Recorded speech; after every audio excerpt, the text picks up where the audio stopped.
Hello everyone, welcome to my channel. I am here to help you today. I know you use this video to fall asleep, so before that, like the video and subscribe to the channel. Also, where are you from and what time are you watching? Now get comfortable and relax. Case 1. On the night of March 18, 2018, at 11:43 p.m., the emergency line at the Hillsborough County Sheriff's Office in Florida rang. The officer answering the call felt an immediate chill run through their body.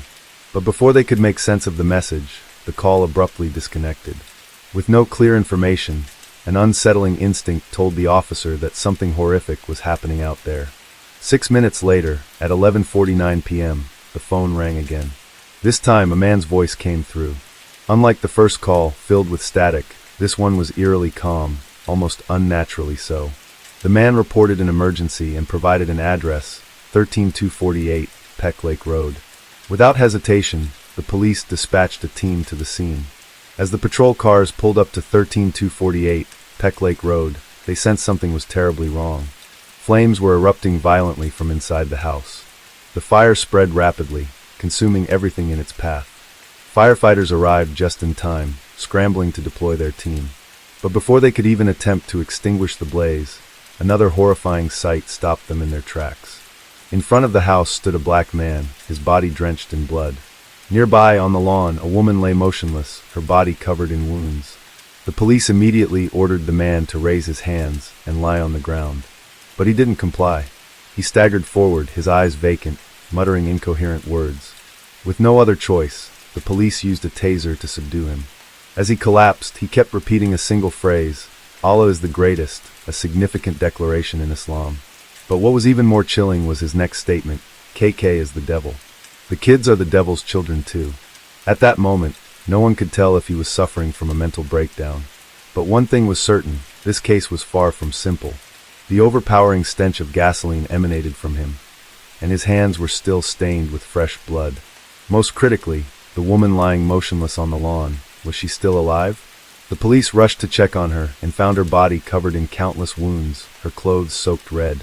There were no signs of life. Her breathing had stopped long ago.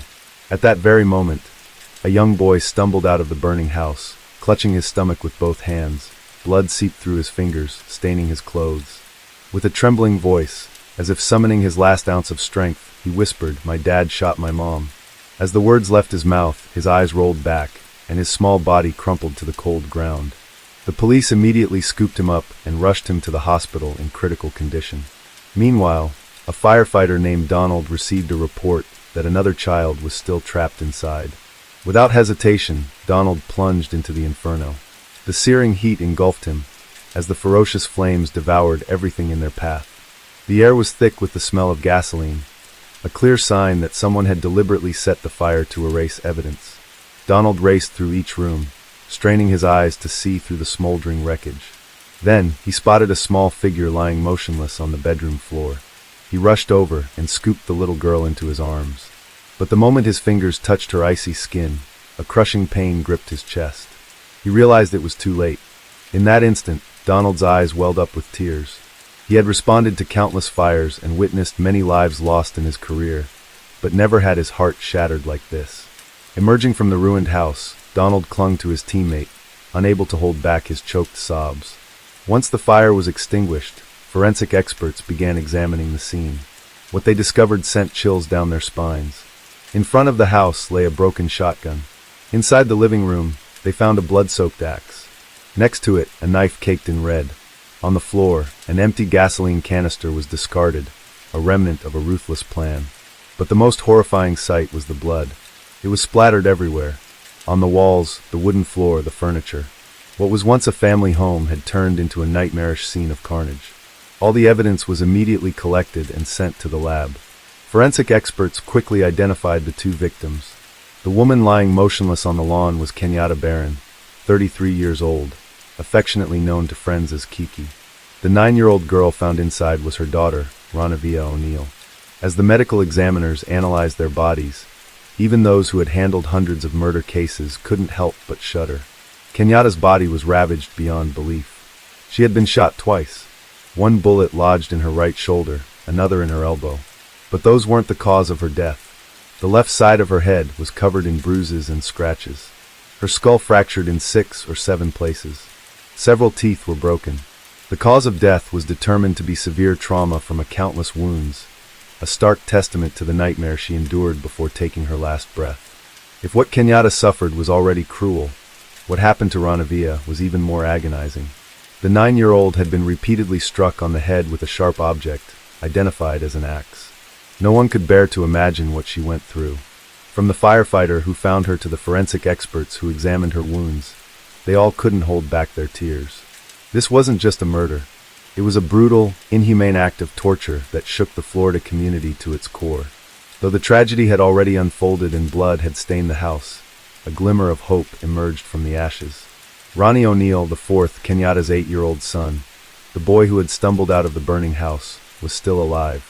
His small body was covered in cuts on his arms, face, and chest, deep gashes on his stomach.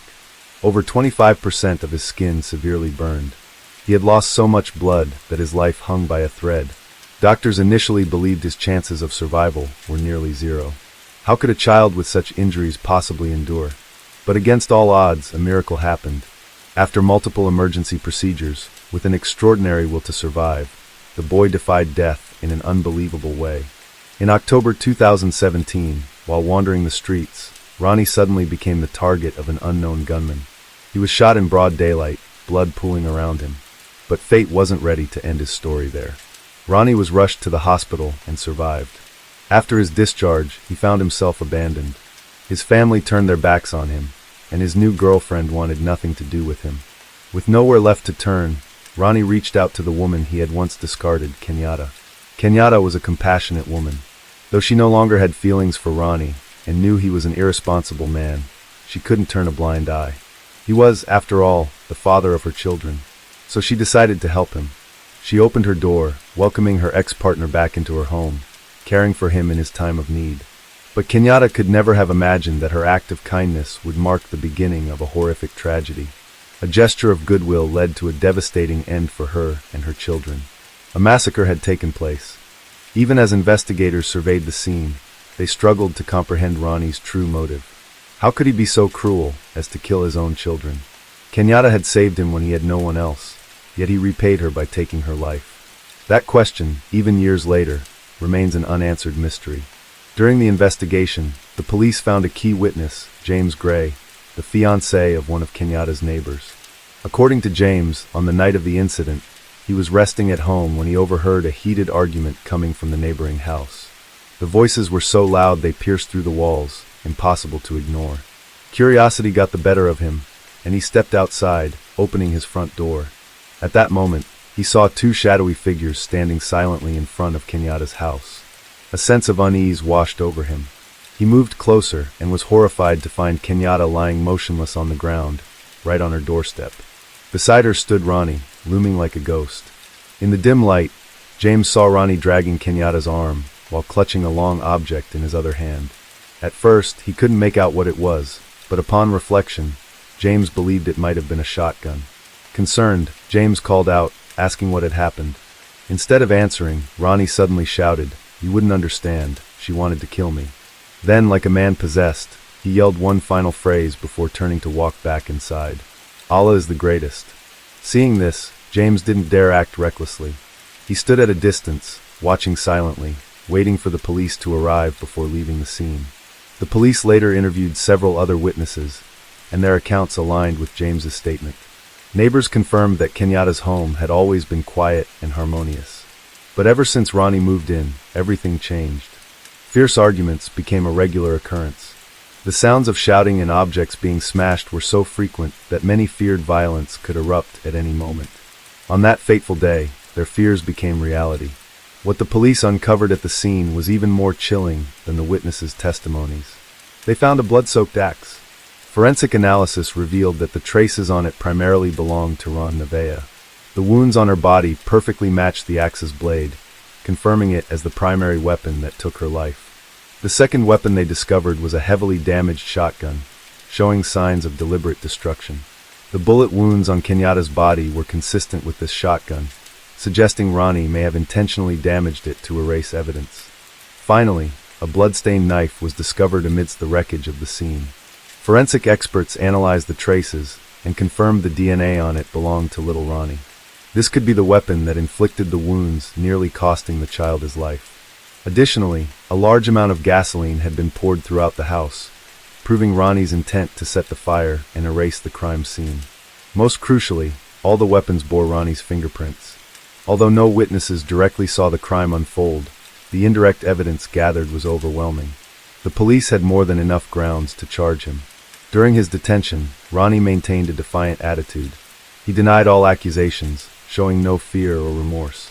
At times, he even displayed a provocative demeanor, as if he were innocent. But then, he suddenly changed his tune. One day, Ronnie unexpectedly agreed to cooperate.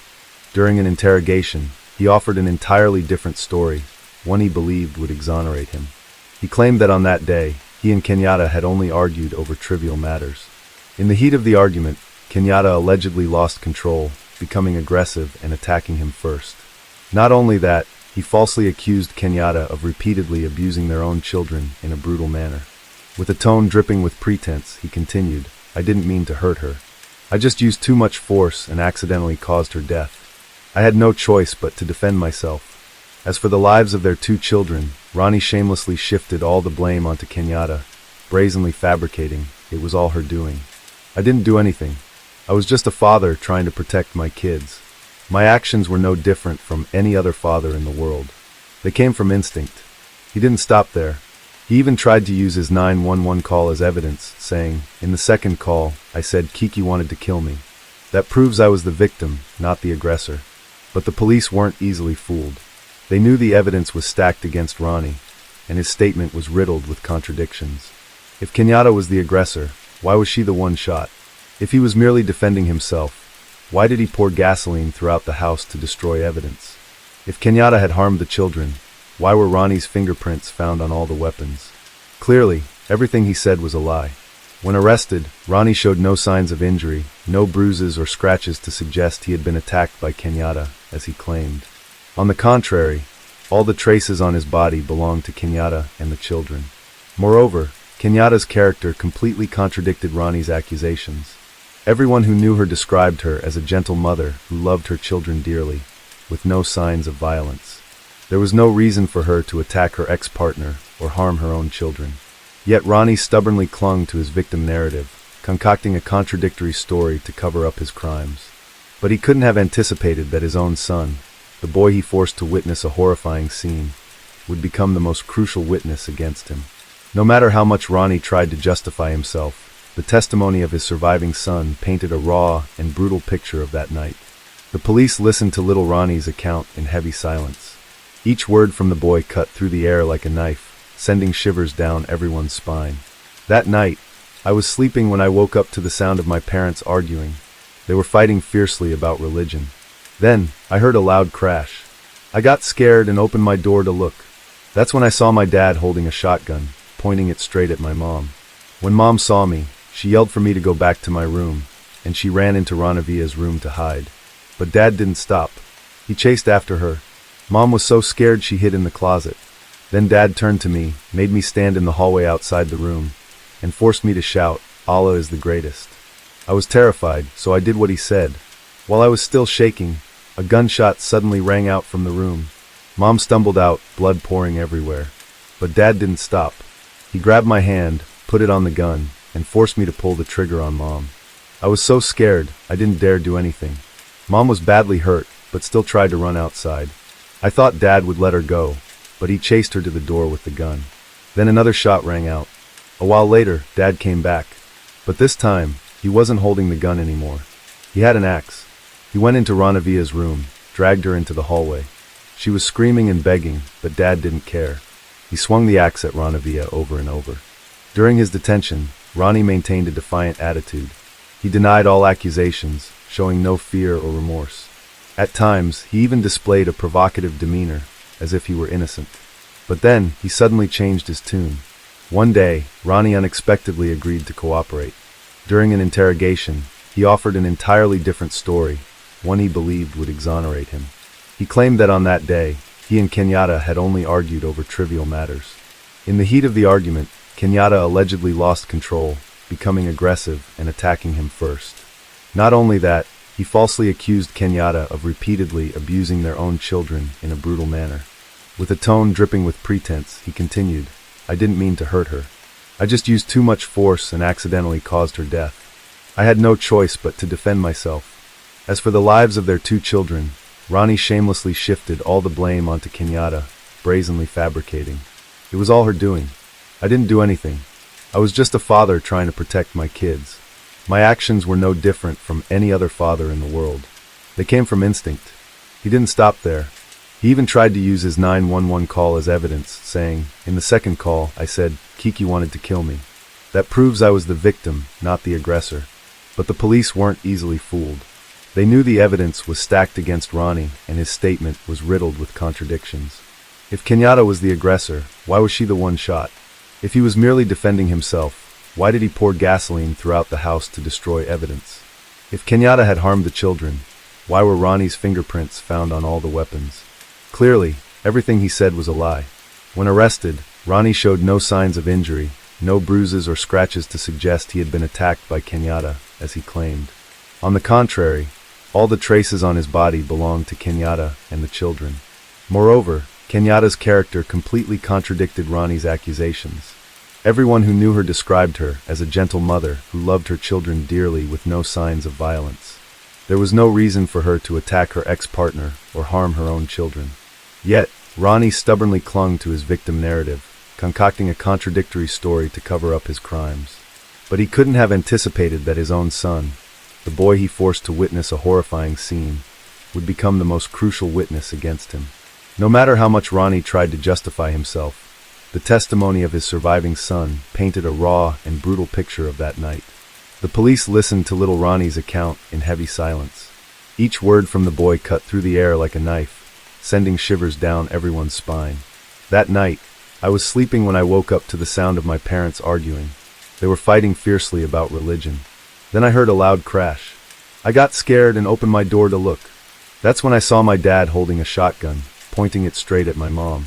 When Mom saw me, she yelled for me to go back to my room, and she ran into Ranavia's room to hide. But Dad didn't stop. He chased after her. Mom was so scared she hid in the closet.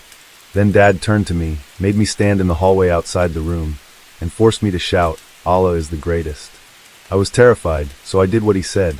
While I was still shaking, a gunshot suddenly rang out from the room. Mom stumbled out, blood pouring everywhere, but Dad didn't stop. He grabbed my hand, put it on the gun, and forced me to pull the trigger on Mom. I was so scared. I didn't dare do anything. Mom was badly hurt, but still tried to run outside. I thought Dad would let her go, but he chased her to the door with the gun. Then another shot rang out. A while later, Dad came back. But this time, he wasn't holding the gun anymore. He had an axe. He went into Ranavia's room, dragged her into she was screaming and begging, but Dad didn't care. He swung the axe at Ranavia over and over. Little Ronnie broke off, choking on his words, tears streaming down his young face. Trembling, he couldn't continue. But even this much was enough for the police to piece everything together. The boy's testimony was the final hammer blow to the case. The details matched the crime scene perfectly, from the locations of the wounds to the discarded weapons, proving an undeniable truth. Ronnie was the perpetrator. After committing this horrific crime, Ronnie took his cruelty to the extreme. He began to set the house ablaze, turning it into a raging inferno. He used tissues and clothing as kindling, then doused the place with gasoline. But that wasn't enough. As the fire spread, he turned on his own son. Before little Ronnie could react, he was struck hard in the stomach. In pain and panic, the boy tried to flee to the kitchen, hoping to find safety. But Ronnie didn't relent. He grabbed a knife and charged, plunging it straight into his son's stomach. By then, the flames had reached the boy. The searing pain of the burns mixed with the agony of the stab wound blurred his vision. The world spun around him, then faded to black. When the police arrived, they found a small, battered child, covered in wounds, struggling to crawl out of the blaze. In excruciating pain, the boy used his last ounce of strength to look at the officers and whisper, "My dad shot my mom." With that, he collapsed, losing consciousness. The police immediately rushed him to the hospital. When little Ronnie woke up in the hospital, the police were there to hear his story. What they learned left them speechless. An 8-year-old child had been forced to watch his father kill his mother, hunt down his sister, and then turn on him. Worse still, Ronnie had made his son complicit in the crime, forcing him to hold the and repeat the phrases he demanded. The boy's testimony also exposed all of Ronnie's lies. Earlier, Ronnie had deliberately made 2 calls to 911. In the first call, the police could still hear Kenyatta's desperate pleas, but by the second call, everything had fallen silent, indicating she had already been killed. Moreover, Ronnie repeatedly said during the call, "Kiki wanted to kill me." At this point, the police realized this wasn't a cry for help, it was a calculated deception. Ronnie had fabricated a story to paint himself as the victim. A recurring detail ran through the case, from the 911 calls to Ronnie's arrest to little Ronnie's testimony. Allah is the greatest. Why did Ronnie force his son to shout this while slaughtering his family? The police speculated that the motive for the murders might stem from a religious conflict. It's possible that on that day, Ronnie had pressured Kenyatta to convert to Islam, but she steadfastly refused. The tension between them escalated, ultimately erupting into a tragedy. With overwhelming evidence, the prosecutor swiftly filed charges against Ronnie, including 2 counts of first-degree murder, 1 count of attempted murder, arson, and resisting law enforcement. At this point, the case seemed clear-cut. With irrefutable evidence and the critical testimony of little Ronnie, the trial was expected to proceed smoothly. But things were not as straightforward as they seemed. Ronnie suddenly declared, "I suffer from a mental illness and am not competent to stand trial." At first glance, this defense appeared to be a tactic to evade justice. However, upon examining his past, some began to question whether there might be truth to his claim. Ronnie had been abused as a child and later survived a shooting in a separate incident. A psychologist, Dr. McLean, evaluated him and confirmed that Ronnie indeed suffered from post-traumatic stress disorder, PTSD. This diagnosis could potentially alter the entire trajectory of the case. Individuals with PTSD can sometimes react violently when they feel threatened, even if the threat isn't real. If Ronnie committed the crime in a state of mental distress triggered by trauma, the law might consider a lighter sentence. Was Ronnie truly a man plagued by psychological wounds from his past? Or was this merely a facade to escape accountability for his crimes? After a thorough investigation, the court found Dr. McLean's conclusion unreliable. She had never directly interviewed Ronnie, relying solely on one-sided accounts from his family to make her assessment. Consequently, the court rejected her evaluation, refusing to recognize it as valid evidence in the case. Furthermore, there was no evidence linking Ronnie's PTSD to the crimes he committed. On the contrary, his actions demonstrated clear premeditation. After killing Kenyatta, he deliberately called 911, fabricated a story to portray himself as the victim, targeted the only witness, his own son, and set the house ablaze to destroy all evidence. If he were truly out of control due to a mental condition, could he have planned everything so meticulously and coldly? Ultimately, after evaluations by other psychologists, the court concluded that Ronnie was fully competent to stand trial. Yet, instead of showing fear or remorse, Ronnie displayed blatant arrogance. He refused to hire a lawyer, insisting on representing himself. The judge repeatedly warned him that this was an unwise decision, potentially costing him important legal rights during the trial. But Ronnie didn't care. Like other brazen criminals, he was confident in his oratory skills, believing his sharp words could turn the tide in his favor. However, reality proved that such individuals often dig their own graves. This decision led to a grim irony. Ronnie was forced to confront his own son, the child he had once tried to kill.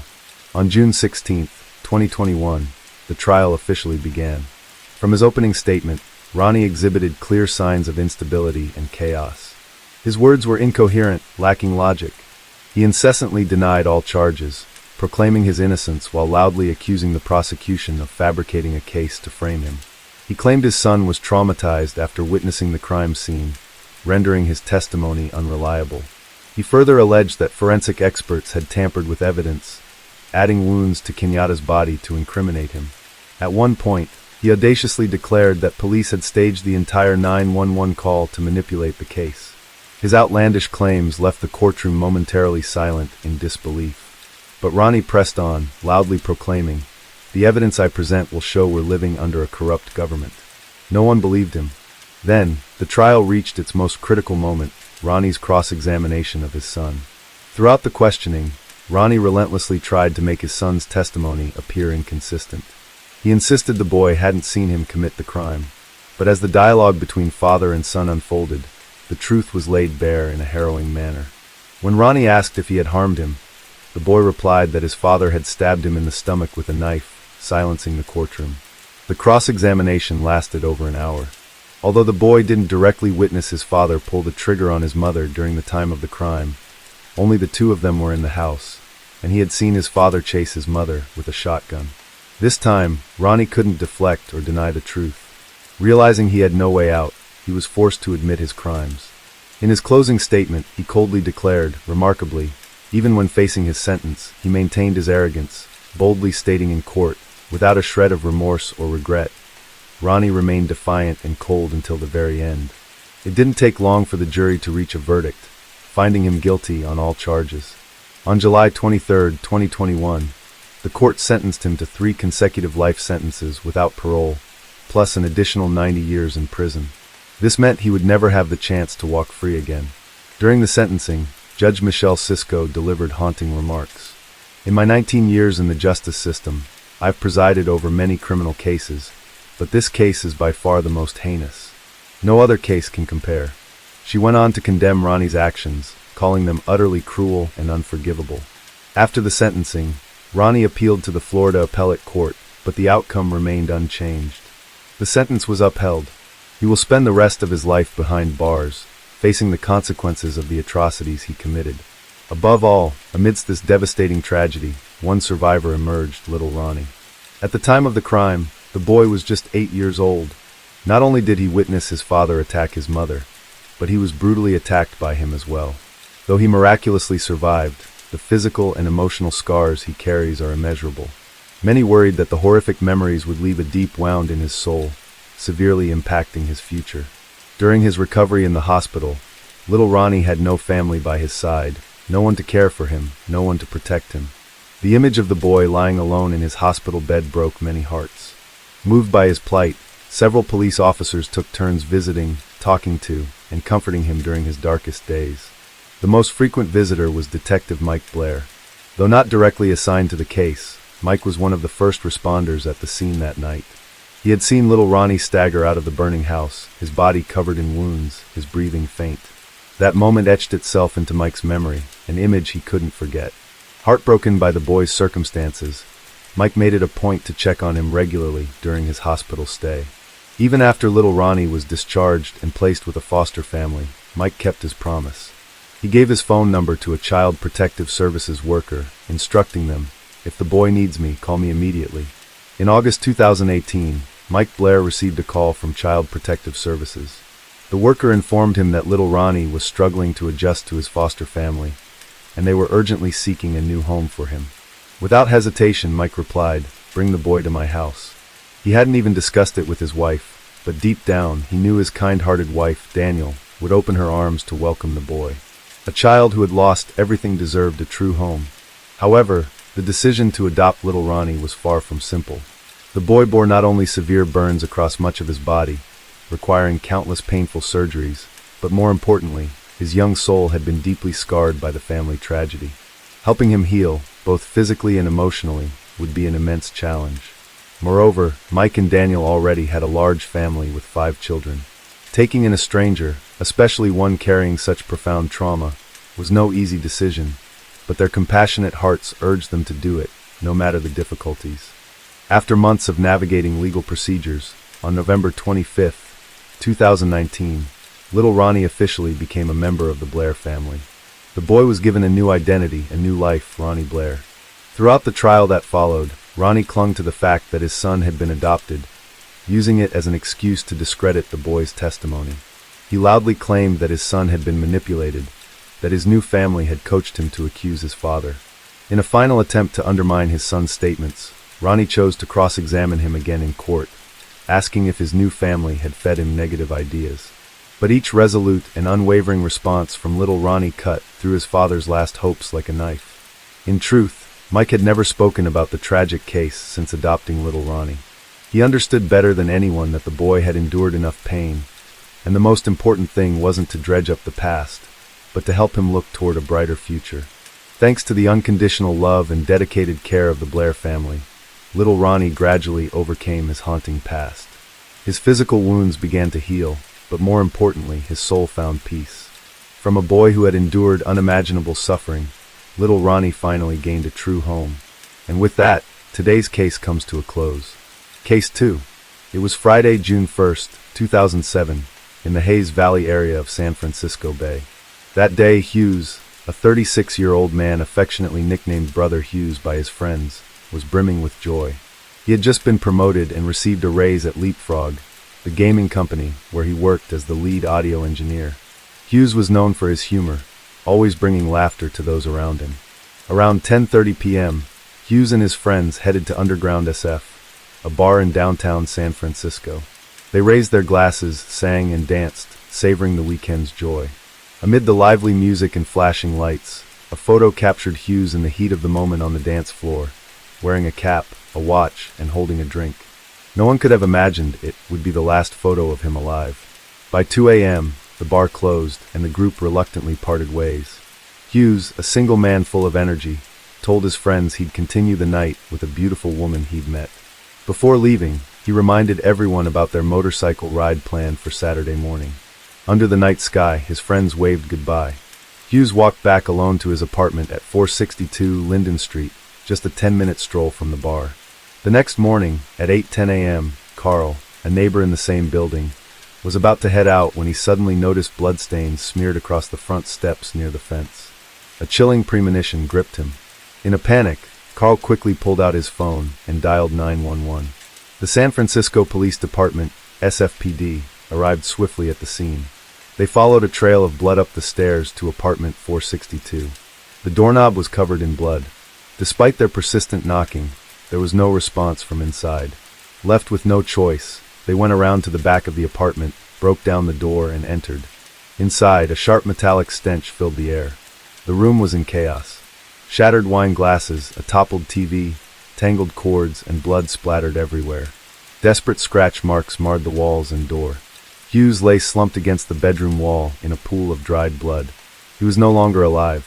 Based on the body's temperature, the preliminary coroner's report estimated the time of death to be between 2:30 a.m. and 3 o'clock a.m., just an hour after he left the bar. Only an hour earlier, he had been laughing and chatting with friends, and now, he lay there in a tragic state. What had happened? Hughes' sudden death left his friends in shock, including his ex-girlfriend, Melissa Nix. Though she was in Washington, she immediately booked a red-eye flight to San Francisco. Hughes, a Frenchman working for an American company, had been deeply cherished. Early the next morning, on the other side of the globe, his parents were jolted awake by the incessant ringing of the phone. Groggily, they answered, only to hear Melissa's choked voice. Those few words struck like a bolt of lightning, plunging the elderly couple into an abyss of grief. Their world seemed to collapse. Overwhelmed by sorrow and confusion, they had no time to process the news.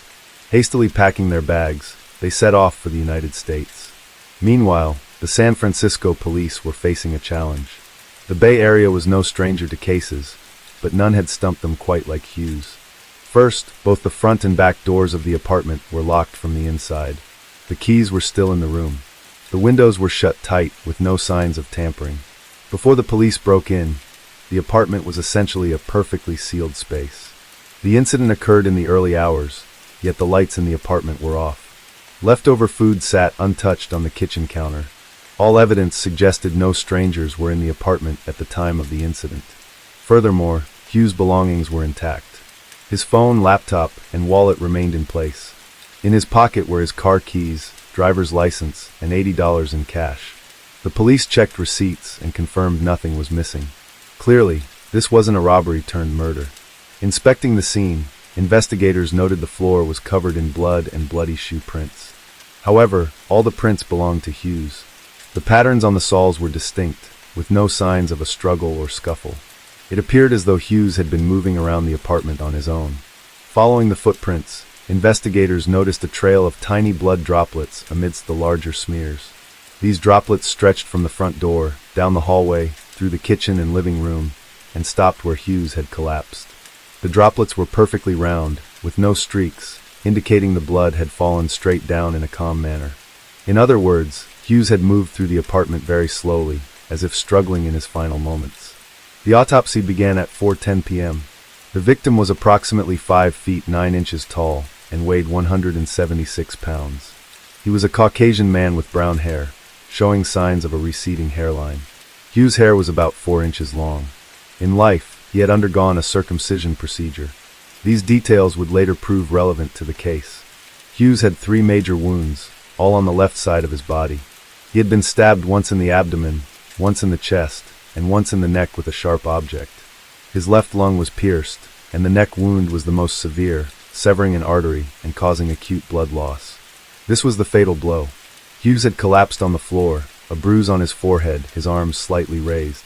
There were scratches on his forearms, and the watch strap on his right wrist was broken, lying beneath him. Most curiously, his left hand was tightly clutching a tuft of curly black hair, more than 10 strands, each less than 2 inches long. This was unmistakably a murder. However, as the investigation deepened, the direction of the inquiry grew perplexing. While examining Hughes' personal belongings, the police discovered he wasn't just an ordinary office worker. He had an artistic soul, with a passion for reading and writing. In his notebook, a neatly written quote stood out: "Live as if you were to die tomorrow. Learn as if you were to live forever." This famous saying, popularized by Mahatma Gandhi, caught the police off guard. Die tomorrow. Could Hughes have taken his own life? In reality, the police fixated on this phrase while overlooking its deeper meaning. The quote encourages living fully, cherishing life as if each day were the last, and learning continuously as if one would live forever. It could be said that the police completely misunderstood the essence of the words. Hughes' phone lay on the coffee table nearby, completely free of bloodstains. This indicated that before his death, he hadn't attempted to call 911 for help. In the chaotic kitchen, near the sink, were 2 steak knives, their handles stained with a reddish liquid. The police believed these were the weapons used to take Hughes' life. Meanwhile, investigators outside the apartment continuously reported new findings. The building where Hughes lived housed 4 units.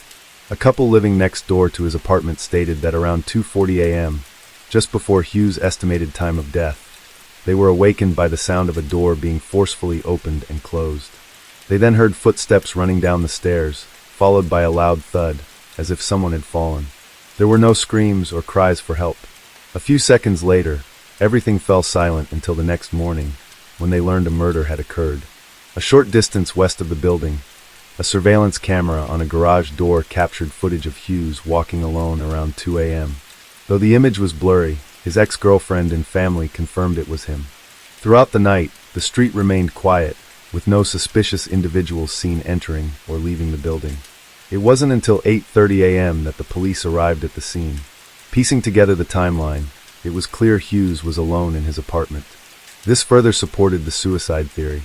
The coroner's report also concluded no signs of forced entry. The blood and hair found in the apartment all belonged to Hughes. All DNA samples matched him. After reviewing all the evidence in less than a week, the San Francisco Police Department, SFPD, swiftly closed the case and reconstructed the events of Hughes' death. According to their theory, that night, Hughes had consumed alcohol and drugs at the party, slipping into a state of hallucination and panic. Upon returning home, he grabbed a knife from the kitchen and harmed himself. He inflicted 3 stab wounds to the left side of his body, causing heavy bleeding. The pain briefly brought him back to clarity, but it was too late. In desperation, he staggered to the door, pacing around the steps and leaving a trail of blood, perhaps hoping to leave a sign for his neighbors. But then he returned inside, waiting for death to come. However, as a perfectionist, Hughes had allegedly created a ritual for his departure. He locked the door from the inside, to ensure he wouldn't change his mind. Then, clinging to the walls, he stumbled around, leaving bloody fingerprints behind. Finally, he chose a dramatic spot to collapse. The police even suggested that Hughes had shown signs of giving up on life beforehand. The Gandhi quote, they claimed, was his suicide note, missing only a signature and the words, "This is my suicide note." Faced with this absurd conclusion, Hughes' family and friends resolved to seek justice for him. Melissa, his ex-girlfriend, was the most determined. Memories of Hughes always warmed her heart. She vowed that no matter how the police investigated, she would uncover the truth. That Hughes was born on June 11, 1970, in a coastal town in Brittany, France. His father, Francois, was an engineer at a nuclear power plant. Coming from a well-off family, Hughes received a good education. He carried himself with a refined demeanor and was the pride of his parents. In 1998, Hughes moved to New York, chasing the American dream with 100,000 francs in hand. He was quickly captivated by the city's glamour. At a social event, he met Melissa, a reporter. Sharing many interests and endless topics, from museums, philosophy, and art to travel and animals, they soon fell in love. Over their 5 years together, they broke up and reconciled multiple times. But happiness defined most of their relationship. They traveled across the U.S. and around the world together. Even after their final breakup, they remained close friends. Hughes' friends described him as an optimist, always ready to help others. He was constantly smiling and maintained a close bond with his parents, calling home weekly. No one could believe he would end his life just as he was about to turn 37. When Melissa and Hughes' parents visited the police station, they were met with coldness and dismissiveness. The police suggested that Hughes, with his fascination for Japanese culture, might have committed suicide in the samurai tradition of seppuku. While this reasoning sounded plausible on the surface, it was deeply superficial. Frustrated by the police's irresponsibility, Melissa believed the best way to honor Hughes was to take immediate action. As a journalist, she understood the power of public opinion. Justice for all. Alongside Hughes' family, friends, and colleagues, Melissa took to the streets to demand justice for his death. Meanwhile, Hughes' parents, despite their grief, were determined not to let their son die in vain. They hired a private investigator, dubbed the Columbus of California, with 25 years of experience and over 5,000 cases under his belt. Within just 1 week, he painted a very different picture of Hughes' case. This picture of Hughes' life almost entirely contradicted the police's suicide conclusion. Hughes was an audio engineer earning over $70,000 annually. He was cheerful, humorous, passionate, and loved exploring. He saved monthly, with nearly $100,000 in his account, aiming to buy a house in Argentina. 2 weeks before the incident, Hughes had been promoted and received a raise. That night, he went to the bar to celebrate with friends. Before leaving, he reminded his best friend about their motorcycle ride the next day. That weekend, he had also planned to meet a fellow French friend in California. A vibrant, life-loving young man, with a bright future like Hughes, had no reason to abandon his life. However, the private investigator began uncovering some of Hughes' secrets. After his breakup with Melissa, Hughes had let himself go. He became a playboy, uninterested in stable relationships, instead indulging in fleeting romantic encounters. Social media and adult websites became his tools. Friends tried to advise him, but he brushed them off, continuing his promiscuous lifestyle, chasing thrills and pleasure. On the night of the incident, as he parted ways with his friends at the bar, Hughes excitedly mentioned he'd find a beautiful woman to spend the night with. To heighten the excitement, he also used drugs, which connected him to some unsavory characters. The investigator, familiar with the area, knew that Linden Street often attracted sex workers, drug dealers, and criminal gangs late at night. Hughes might have gotten entangled in a deal or made enemies, leading to a retaliatory attack. Yet, according to the security footage, Hughes returned home alone, with no signs of being followed. The investigator's instincts told him there was still a hidden secret, a crucial clue yet to be found. While the investigator was digging deeper, he received the coroner's report from the San Francisco police and was utterly stunned by its absurdity. First, the report showed that aside from alcohol, Hughes had no traces of drugs in his system. Without drugs, how could he have hallucinated and stabbed himself? Second, the steak knives had no blood on their blades, only a faint red mark on the handles. Moreover, the report was riddled with gaps. Hughes' father, Francois, voiced his skepticism. Hughes' height was 6 feet, not 5 feet 9 inches. He had never undergone circumcision. Hughes was also a karate enthusiast with a strong physique. If attacked, he would have fought back. In his left hand, he clutched a tuft of black hair that wasn't his own. Yet, the coroner hadn't tested its DNA. After examining the scene, the investigator discovered a blind spot in the surveillance camera's coverage. The camera only recorded from west to east, meaning it captured Hughes entering the building. If someone approached from the opposite direction, the camera wouldn't have recorded them. Based on crime scene photos, the investigator and Hughes' father proposed a theory. Hughes arrived home and, for some reason, opened the door. He encountered an assailant and was stabbed 3 times. During the struggle, he grabbed a tuft of the attacker's hair. Injured, he retreated inside and locked the door. Due to the neck wound, he couldn't cry for help. The assailant then climbed over the fence and fled. If this theory held, Testing the bloodstains on the front steps could provide a lead, but the police claimed they couldn't test them. No samples had been preserved. The fire department had washed down the scene to avoid alarming passers-by. And the steak knives with no blood? The police offered a flimsy explanation. Perhaps Hughes, a clean freak, had wiped the knife clean even as he lay dying. This reasoning drew sharp criticism from the media. Finally, in December 2007, the San Francisco police were forced to reclassify the case as a death of unknown cause. Some journalists pointed out that this could be a tragedy of a foreigner in America. Hughes, being an outsider with no family or close relatives in the U.S., wouldn't cause significant repercussions with his death. More critically, at the time, the security situation in the San Francisco Bay Area was a major headache for the police. After the incident, due to a lack of manpower, the police hastily concluded it was a suicide or an undetermined death. This allowed the crime statistics to look better, avoiding any negative impact on the election campaigns of local politicians. Meanwhile, Hughes' parents, after returning to France, refused to give up. They hired a lawyer and brought the case to the High Court of Paris. A year later, a team of French investigators was dispatched to San Francisco to restart the investigation into Hughes' death. Hughes' mother noted that this was the first time foreign police had come to San Francisco to enforce the law. However, upon arriving in the U.S., the French police faced a cold reception from their American counterparts. The SFPD refused to hand over the case files. The detectives and forensic experts originally assigned to the case had since retired. Francois, Hughes' father, had to turn to the French embassy for assistance.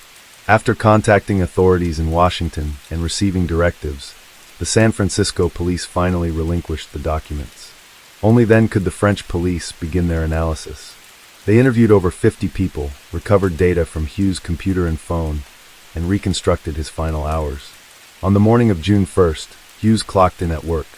He chatted with colleagues. At 5 p.m., he returned home. After showering, he visited an art gallery for a date. Past 10 p.m., he joined colleagues at a bar to celebrate. At 2:16 a.m., a camera captured him arriving home. After returning, he browsed real estate listings in Argentina, logged into social media, and visited an adult website. At 2:20 a.m., he called a friend, who later recounted that Hughes mentioned wanting to find drugs and spend the night with a woman. Those were his final words. At 2:40 a.m., Hughes' laptop suddenly disconnected, a sign that the power cord had been unplugged. This time frame remains a mystery. Shortly after, neighbors heard unusual sounds. A door being opened and closed, hurried footsteps on the stairs. Then, an eerie silence followed. Hughes had a habit of keeping an open dating life, never turning down any woman. Could he have angered a woman's husband or boyfriend, leading to a vengeful attack? At this point, a suspect emerged. Mark, Hughes' boss. Unlike grieving colleagues, Mark displayed an odd demeanor, even seeming gleeful.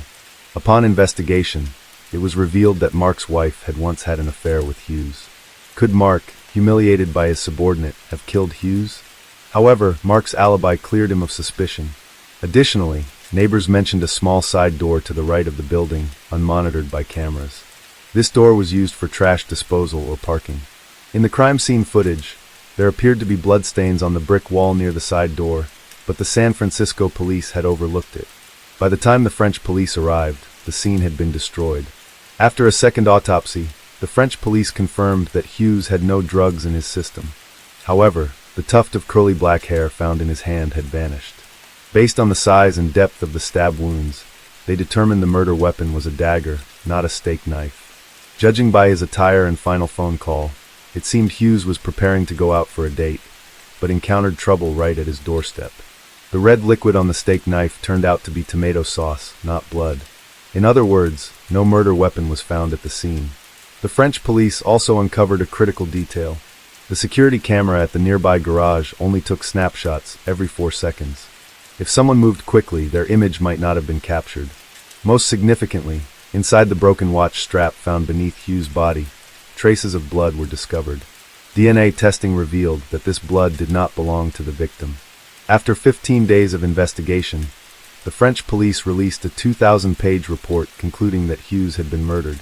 More than a year after the incident, Hughes' cause of death was officially determined to be homicide. But who was the perpetrator? Despite the French police's conclusion, the SFPD stated the case was still under review. Yet they remained passive, making no effort to identify a suspect whose DNA matched the evidence. They claimed there wasn't enough evidence to compel anyone to provide a DNA sample. Faced with this deadlock, in February 2009, Hugh's father, Francois, decided to offer a $100,000 reward to encourage the public to help uncover the truth. His flyers quickly spread across the streets of San Francisco. Another theory emerged: the perpetrator might be someone familiar with the area. The house on Linden Street had 2 floors, each with 2 apartments. On the first floor, Hughes lived in the apartment on the right, while a couple occupied the one on the left. On the second floor, Carl lived in the apartment on the right, and Craig in the one on the left. After news of the reward spread, an anonymous caller pointed to Craig as a suspect, claiming he was erratic and capable of killing to silence a witness. The investigation revealed that Craig had once been a member of the notorious PCP crime gang, involved in trafficking drugs, weapons, and other illegal dealings. Though Craig claimed to have reformed, he still carried a small knife, a remnant of his criminal past. Craig and Hughes had clashed heatedly over a parking spot. Neighbors confirmed hearing a fiery argument from Craig's apartment, filled with death threats and terrified screams. Francois, Hughes' father, had met Craig and found him friendly. Craig had even bought Hughes' old bicycle, leaving a good impression. So, what could be the motive for murder? Could minor disputes escalate to such a crime? The knife Craig carried was a cable-cutting tool, not matching Hughes' wounds. After the incident, Craig suddenly disappeared, becoming homeless. The private investigators searched tirelessly, but to no avail. When asked for assistance, the San Francisco police refused, citing insufficient evidence. Facing this deadlock, Francois, Hughes' father, resolved to seek justice himself. He spent years traveling between San Francisco and Brittany, tirelessly collecting DNA samples from those who had lived near his son. Despite many residents having moved away, he remained undeterred. Francois met with anyone who might provide information about the case. With the investigators' help, he persuaded Craig to meet at a cafe, hoping Craig would agree to provide a DNA sample for testing. In 2010, Melissa became a beacon of hope for Hughes' case. Through her persistence and unwavering effort, she forced the San Francisco police to reconsider their hasty conclusion. Melissa's contributions were recognized with the prestigious James Madison Award. Without her, Hughes' case might have been forgotten. She courageously exposed the SFPD's sluggishness, contributing to positive changes in investigative practices. Now a renowned journalist, Melissa continues to follow Hughes' case annually, questioning the investigation's progress. The police still offer vague responses, but everyone knows they're merely evading accountability. The latest update on Hughes' case came in November 2021. On his memorial Facebook page, Melissa Nix, his ex-girlfriend, posted, "The case remains open." Francois, Hughes' father, expressed his unshakable resolve. "I will never stop seeking the truth, no matter where I have to go. I will never give up hope." The mystery surrounding Hughes' death remains unsolved. Online communities have proposed 2 theories that might hold the key to cracking the case. The first theory: Hughes was killed during an illegal drug deal. Motives for murder often stem from romance, money, or revenge. A romantic motive lacks evidence, and a financial motive seems unlikely. Hughes had no clear enemies. The most plausible scenario is a settling of scores between Hughes and drug dealers. Hughes was known to occasionally use drugs. On the night of the incident, he told friends he was looking for something to heighten his excitement. The area where Hughes lived was a hub for drug trafficking gangs who were well versed in the terrain and skilled at evading camera surveillance. According to Francois, the lights in Hughes' apartment were still on after he returned home, possibly signaling a drug deal. A dealer arrived, but instead of a transaction, a dispute erupted, leading to Hughes' death. The killer escaped through a camera-free route while Hughes collapsed inside. The second theory, a mistaken assassination linked to Craig. Given Craig's dark past and tangled connections, he might have been targeted. The perpetrators, familiar with the building and the camera's blind spots, set an ambush, but Hughes became the victim. They may have entered the wrong apartment or killed him to cover their mistake. In the darkness, Hughes could have been stabbed by mistake. Alternatively, the killer, fearing exposure, silenced him to tie up loose ends. For 62 Linden Street, 18 years later. The building is now surrounded by a sturdy fence, but 18 years ago, the mystery of Hughes' death remained unresolved. His loved ones continue their relentless pursuit of justice.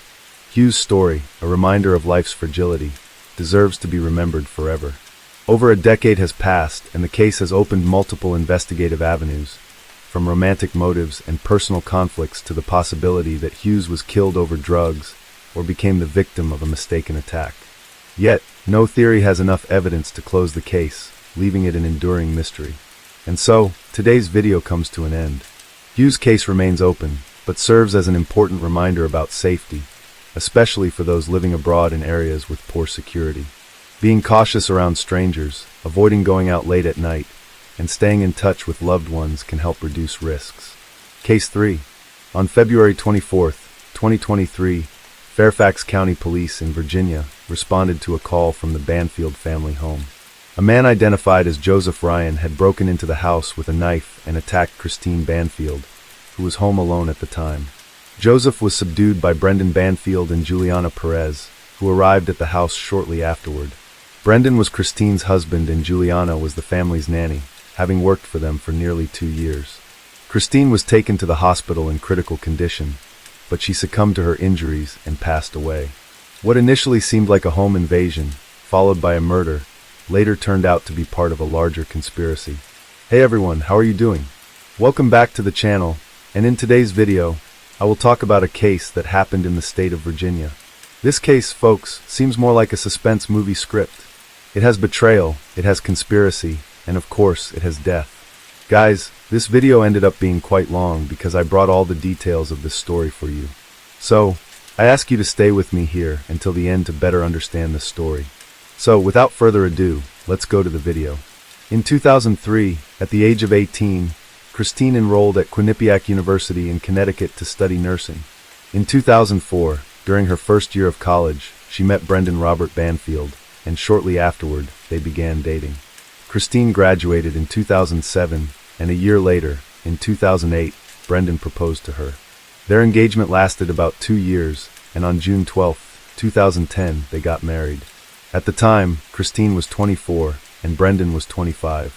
Christine was a very dedicated nurse who loved her work. She typically worked 16-hour night shifts, a tiring routine, but one she enjoyed. On her social media, Christine occasionally shared her workout journey at a nearby gym. In some of her posts, it was clear that Brendan accompanied her to the gym.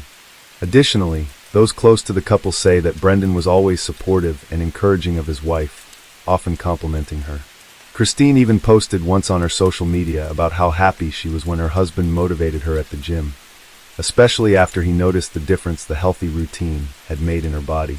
Brendan, on the other hand, was much more private and didn't usually post much about his personal life on social media. Brendan was a federal agent working for the IRS, investigating potential tax fraud and evasion. Christine and Brendan built their life together. Since they met in college and started dating there, they achieved everything they had as a team. According to those close to them, they seemed like a very united couple. They went to soccer games, parties, took vacations, and traveled to other countries.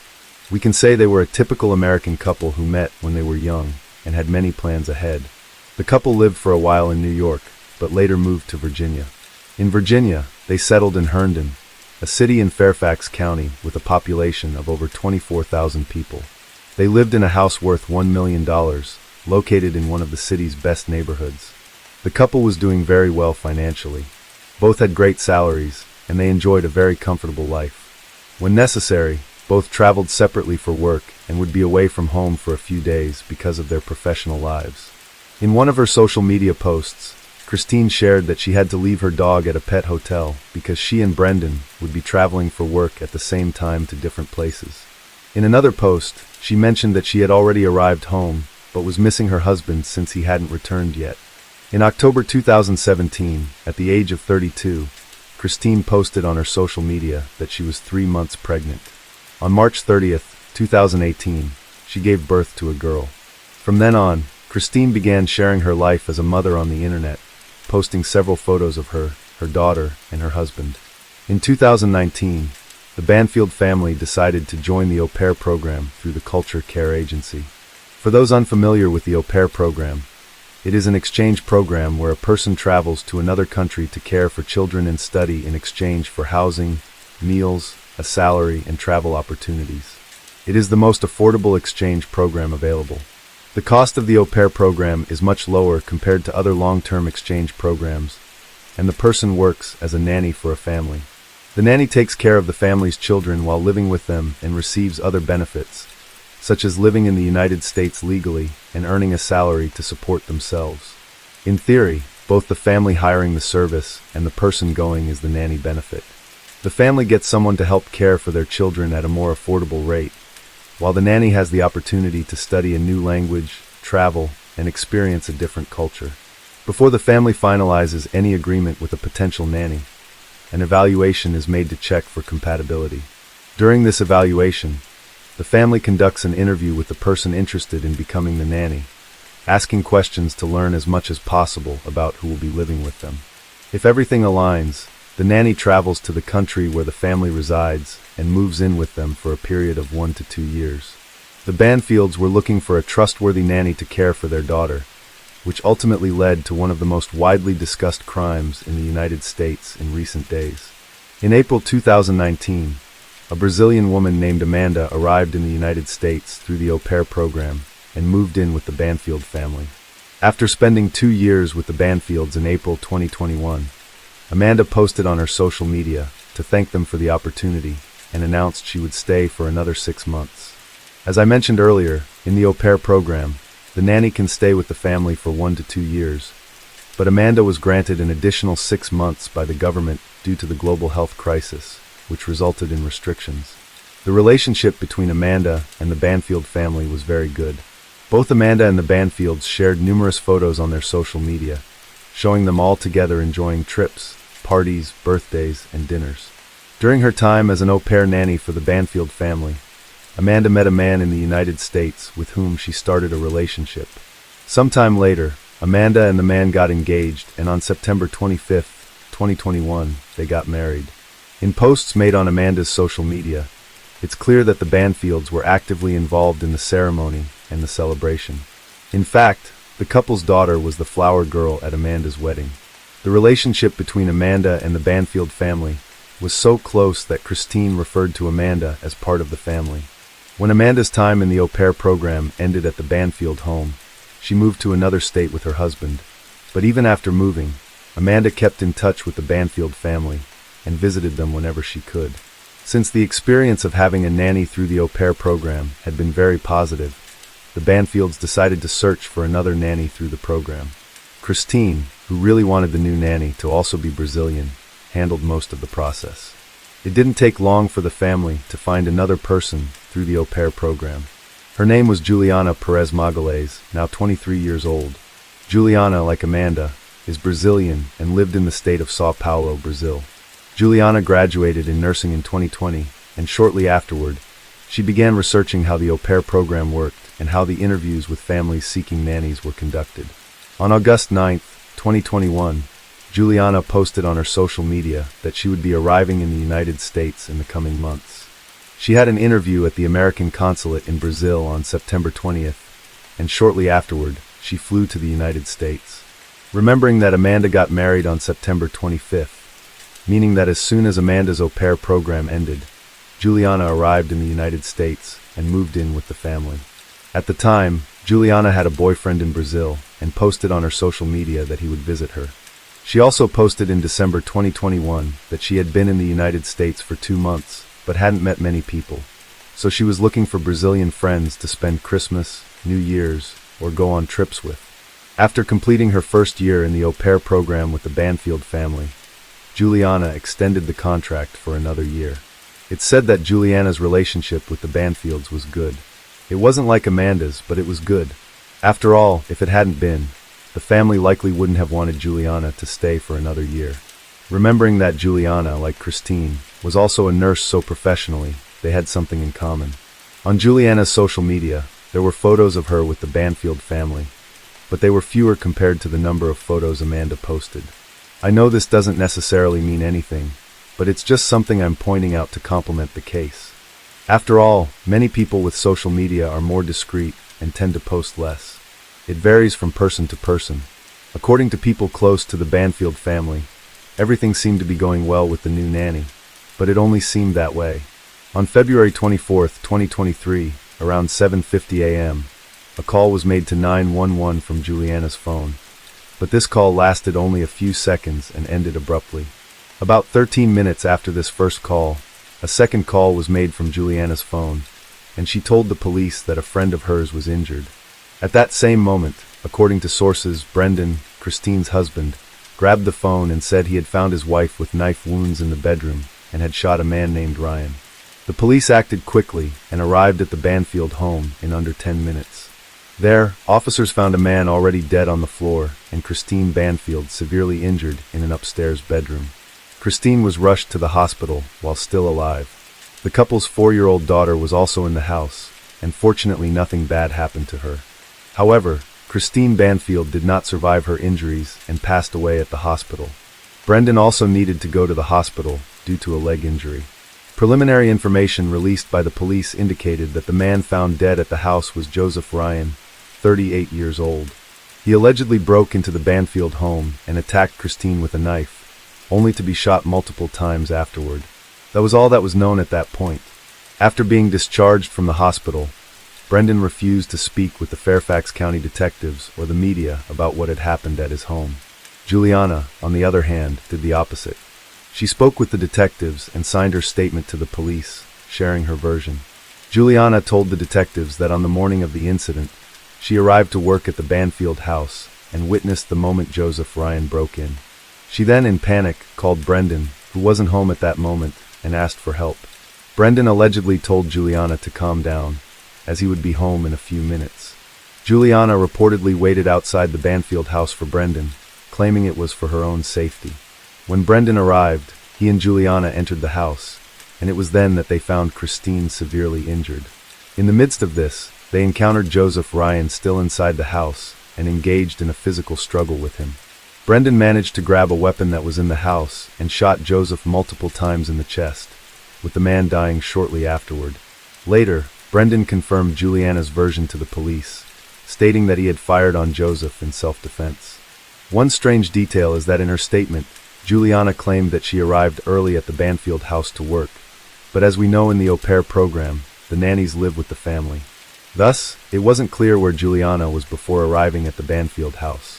The crime shocked the town of Herndon, and when new revelations surfaced, the case made headlines across the United States. For months, the police did not release any details about the investigation, choosing to keep everything confidential. In the meantime, neighbors of the Banfield family said that Juliana continued to visit the house. It's unclear if she was living there, but according to neighbors, she was often seen with the Banfield's daughter, leading to speculation that she was still working as the nanny. In August 2023, Juliana posted on her social media, stating that she was looking for a new babysitting job in the area. It's against the rules of the au pair program to seek other work while enrolled, so it's likely that Juliana had left the program around that time.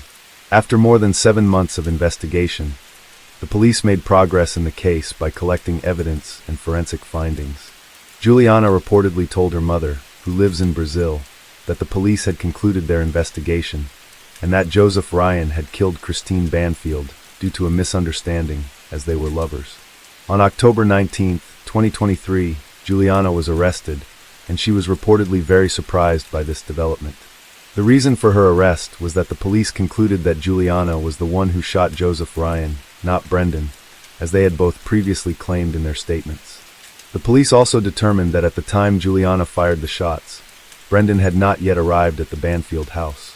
After her arrest, Juliana Perez was charged with second-degree murder and taken to the Fairfax County Detention Center. At this point, public opinion largely sided with Juliana. Some people even called her a heroine, stating they would have done the same to defend the family that had given her an opportunity in the United States. Many expressed understanding for Brendan's actions in trying to protect Juliana by claiming he was the one who shot Joseph, as Juliana was a foreigner with a temporary permit to stay in the country, and this could have jeopardized her future. Initially, authorities confirmed to the media that Christine and Joseph Ryan had some sort of relationship, as there were no signs of forced entry into the house, implying that Joseph had been allowed inside by Christine. This was strange because in her call to Brendan in her police statement, Juliana said that Joseph had invaded the house. Another unclear detail was whether Juliana knew Joseph Ryan or had seen him before, with detectives investigating that possibility. At the time of Juliana's arrest, the chief of police stated that just because someone had been arrested, it didn't mean the case was closed. He emphasized that they would continue investigating thoroughly to put together all the pieces of the puzzle. It was also discovered that months before her arrest, Juliana had mentioned on social media that she was in a relationship with an American. Later it was discovered that the American Juliana had been referring to as Brendan Banfield, which of course made the case even more intriguing. When this information was released to the media, public opinion regarding Juliana changed. People who had supported her and seen her as a heroine began to question the entire story. Various theories emerged online, with the most prominent one suggesting that Brendan and Juliana had been having an affair for a long time and had planned the crime together. According to this theory, if Brendan divorced Christine, the couple's assets would have to be divided between them. To prevent this, he and Juliana allegedly staged the attack on Christine, with Joseph Ryan being used as a scapegoat. Another theory proposed that on the day of the crime, Brendan and Juliana were away together, and upon returning to the family home, they were confronted by Christine and Joseph Ryan. In this version, Joseph was a private detective hired by Christine to find out whether Brendan and Juliana were having an affair, something she had been suspicious of for months. As a result, a physical altercation ensued, and the two decided to eliminate Christine and Joseph in the process. There was also a theory suggesting that indeed Christine and Joseph were lovers, and when Brendan arrived home, he caught them in bed and ended up killing both of them. Juliana allegedly covered for Brendan, and afterward they began a relationship. These were some of the most circulated theories on the internet when the first details of the case began to surface. Shortly after Juliana's arrest, her mother gave an interview to a Brazilian newspaper. According to the mother of the accused, she was very worried because she had not yet been able to contact Juliana's lawyer in the United States. The woman said that her daughter planned to return to Brazil soon, as her permission visa to stay in the country was expiring. Juliana intended to renew her visa in Brazil, and after that return to the United States. The accused mother said she was very saddened by all the defamatory rumors that emerged on the internet about her daughter, and added that Juliana would never be capable of harming anyone. The article in the Brazilian newspaper concluded with Juliana's mother saying that she was hoping the case would be resolved as soon as possible.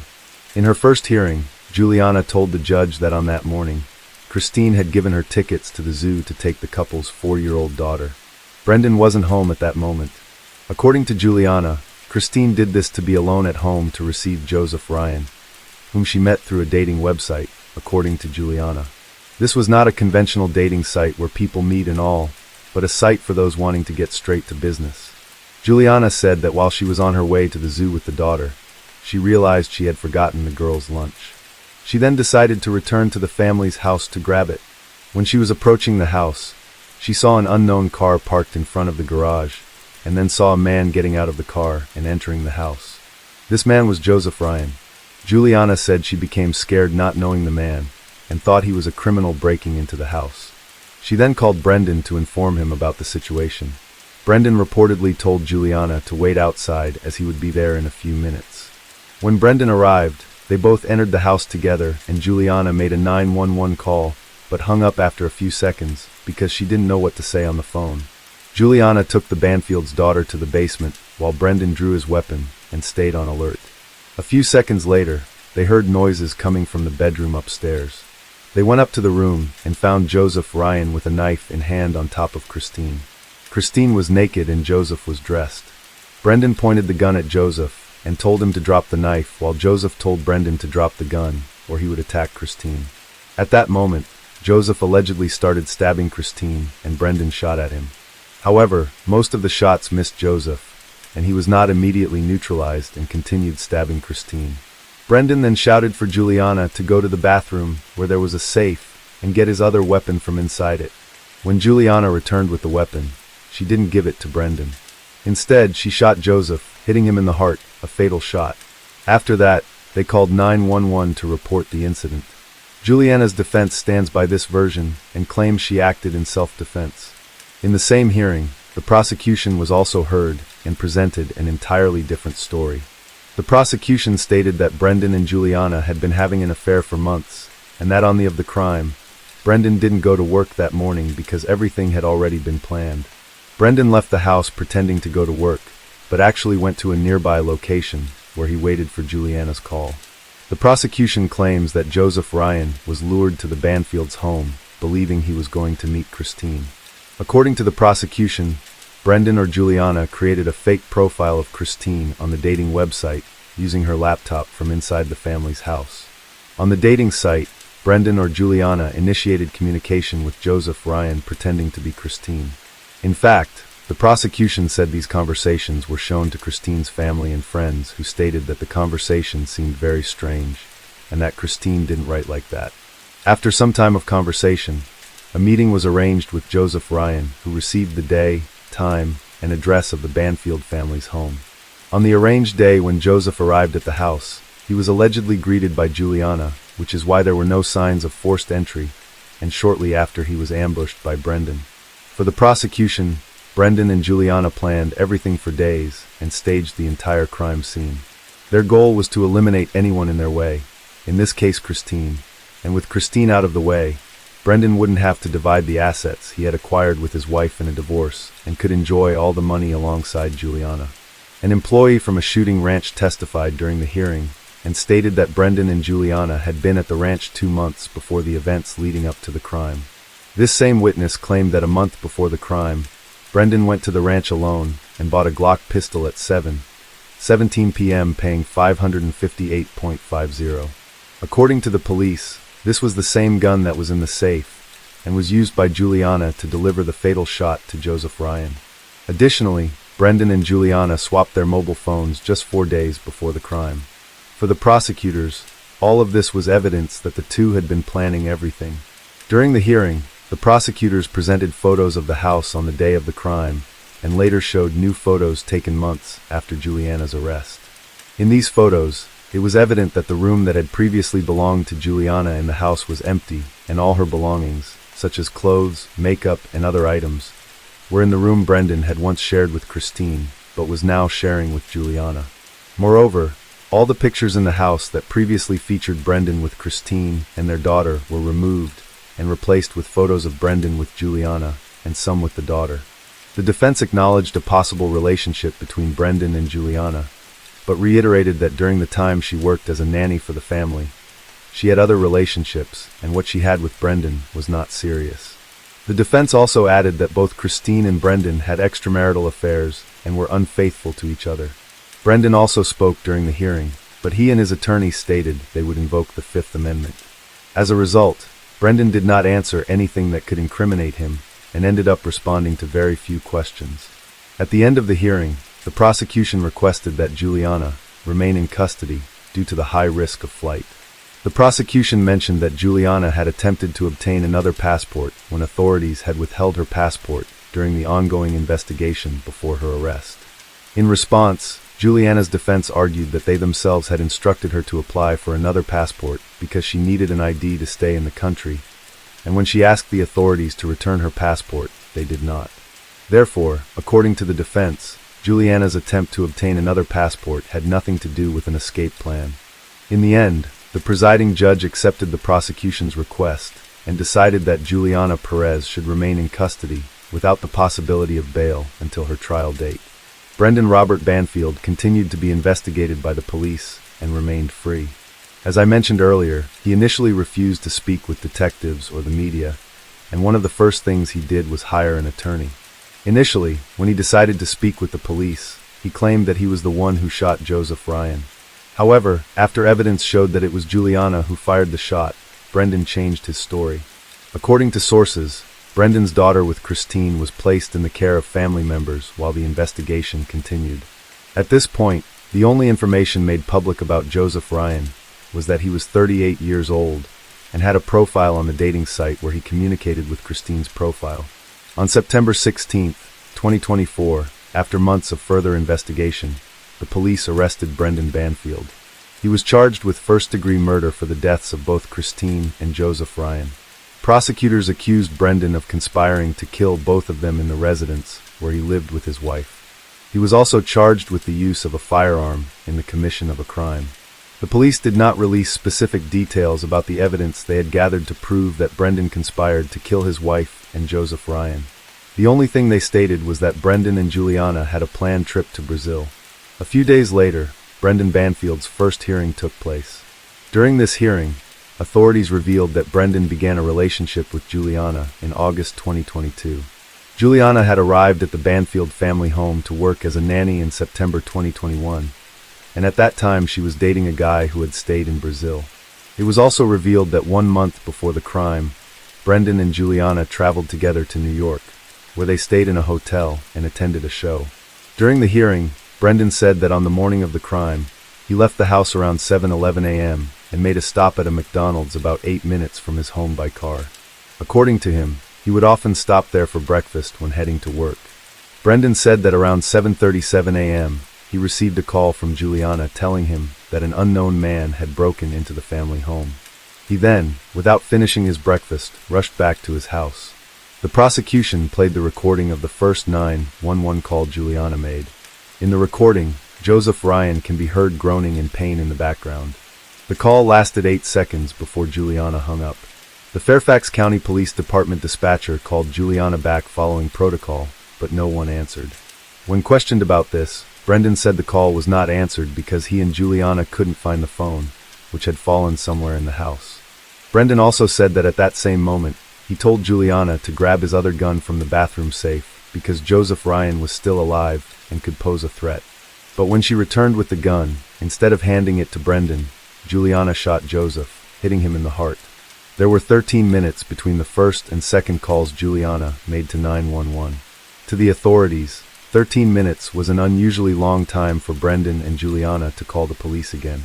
Joseph Ryan was already injured before the first call, so it made no sense for them to take 13 minutes to call back.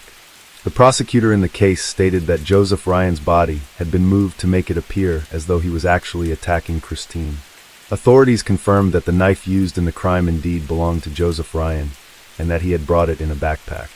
As in his conversations with Christine, she had asked him to bring the knife due to a fetish involving pain and pleasure.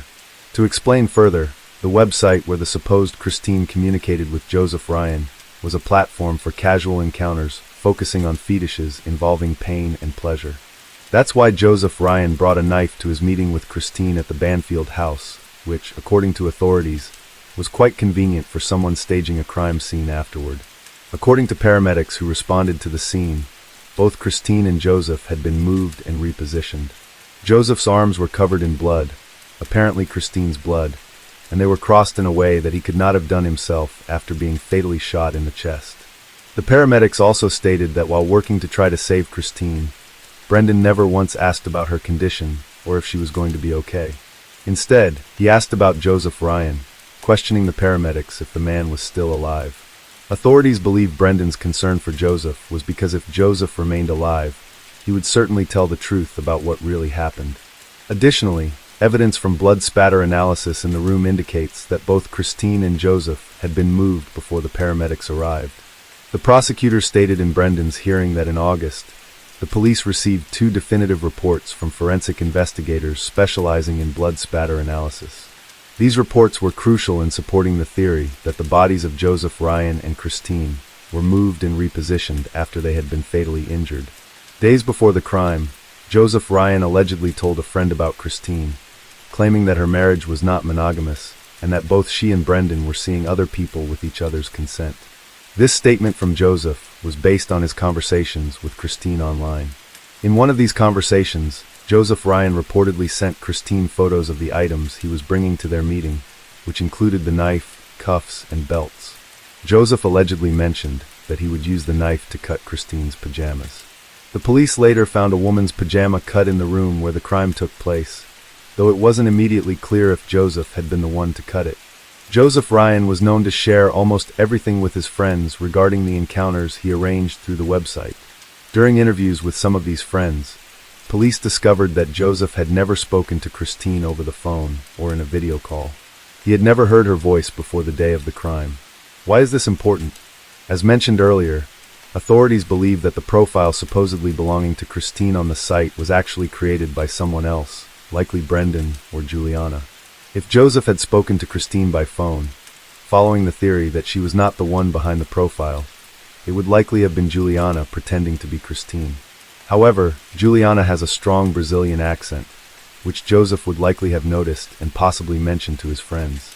Given this, authorities believe that, aside from the text messages, Joseph never communicated with Christine in any other way.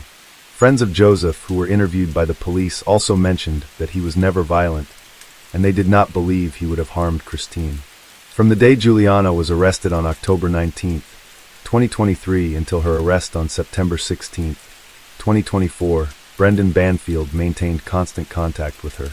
In one of their recorded conversations, Juliana allegedly said, "I hope you're not with me just because you're afraid I'll turn against you." Brendan reportedly told her to shut up. Brendan's trial was scheduled for February 2025, while Juliana's was set for November 12th of the same year. However, in late October 2024, to avoid a public trial, Juliana decided to strike a plea deal with the prosecution. As part of the deal, Juliana pleaded guilty to manslaughter and agreed to testify against Brendan during his trial in February 2025. The prosecutor indicated that Juliana's sentencing would only take place after Brendan's trial concluded, as her testimony would impact both the judge's decision and her own sentence. Authorities managed to piece together a timeline of events based on evidence in Juliana's confession.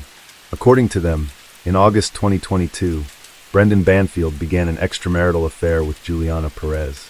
In the fall of 2023, Brendan reportedly told Juliana that he wanted to get rid of his wife, Christine, and soon after, he started planning the crime. Brendan then created a fake profile for Christine on an adult dating site, primarily used for fetishes and fantasies involving pleasure and pain. Through this profile, Brendan communicated with various men, eventually starting a conversation with Joseph Ryan.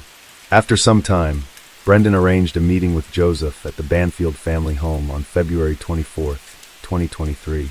Joseph Ryan believed he was communicating with Christine Banfield and that he would meet her in person. In their conversations, where Brendan posed as Christine, he told Joseph that she wanted him to bring a knife and other items to the meeting, as she was interested in exploring some fantasies. A few days before the meeting, Brendan asked Juliana to speak with Joseph via a voice call on Telegram, pretending to make everything seem more convincing. It is unclear whether Joseph noticed Juliana's Brazilian accent during the call. If he did, he didn't mention it to any of his friends. It's possible that Brendan fabricated a story to explain the accent, perhaps claiming that Christine had ties to Brazil or had lived there for a significant time. As Brendan and Juliana had planned everything in advance, they likely devised a way to cover up this detail. During her confession, Juliana told authorities that she did not want to be involved in the crime. She reportedly told Brendan that she didn't think he would go that far, but when she realized he was serious, she attempted to back out.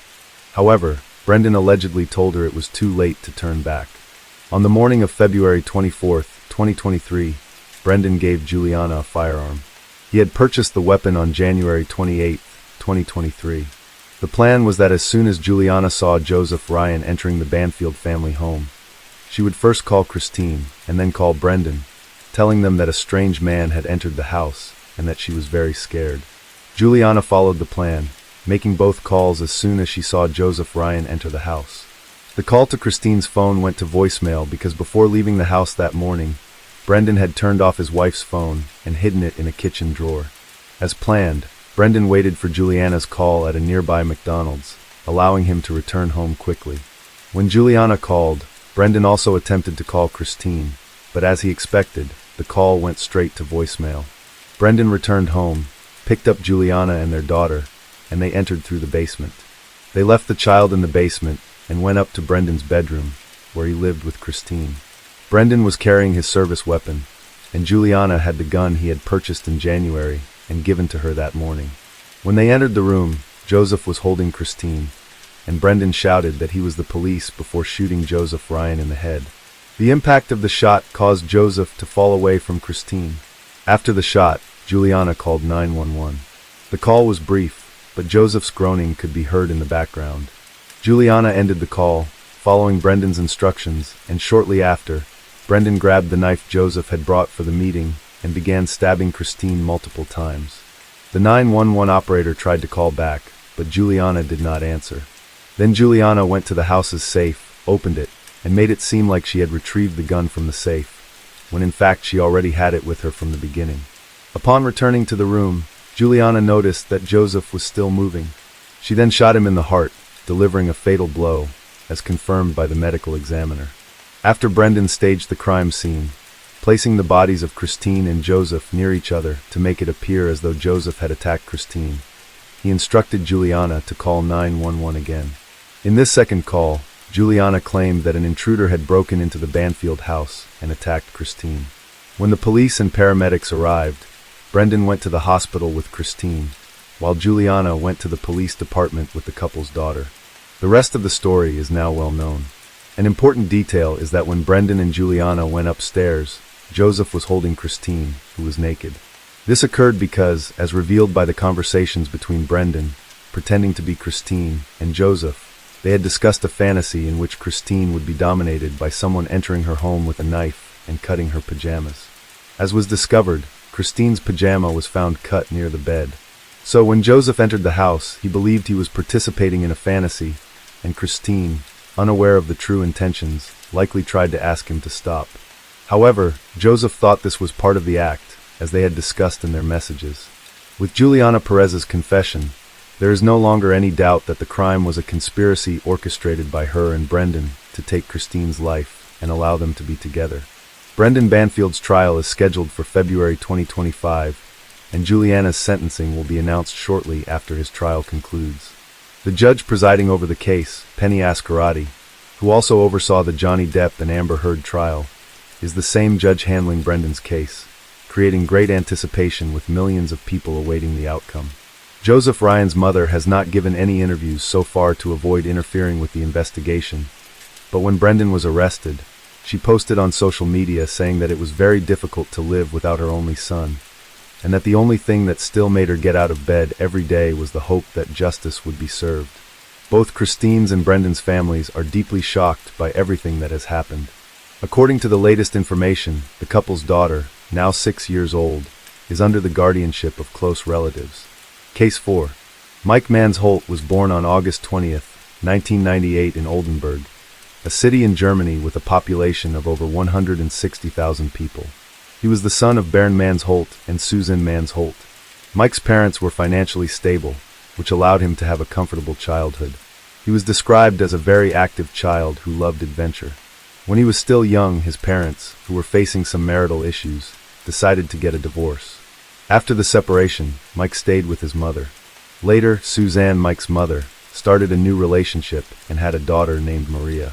Bernd, Mike's father, also found a new partner and had a son named Daniel. It is said that Mike got along very well with both Maria and Daniel. In fact, he had always wanted siblings to play with so he wouldn't feel lonely, just like most children. From a very young age, Mike developed a passion for traveling. He inherited this from his father, who took him on trips to various places, including Iceland, Scotland, and the Caribbean.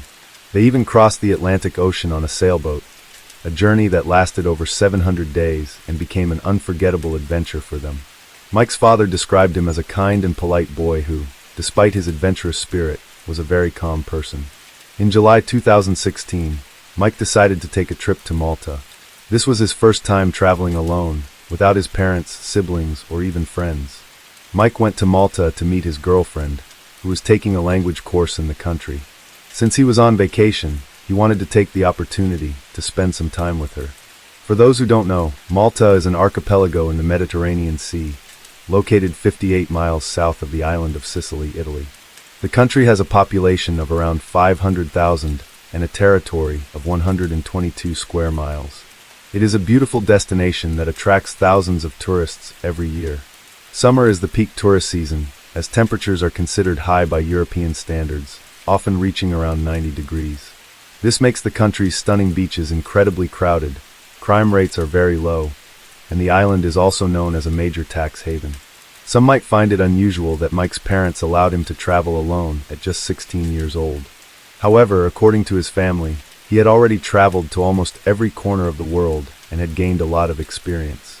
He knew how to handle situations that most people wouldn't, and he was also a very responsible young man. Mike arrived in Malta on July 8, 2016, specifically in Valletta, the country's capital, where he met up with his girlfriend. The two spent the next few days together, enjoying themselves and exploring the country. However, as the date to return to Germany approached, Mike decided he wanted to stay a few more days in Malta. So Mike's girlfriend returned to Germany alone, and he informed his parents that he would stay a bit longer to explore the island.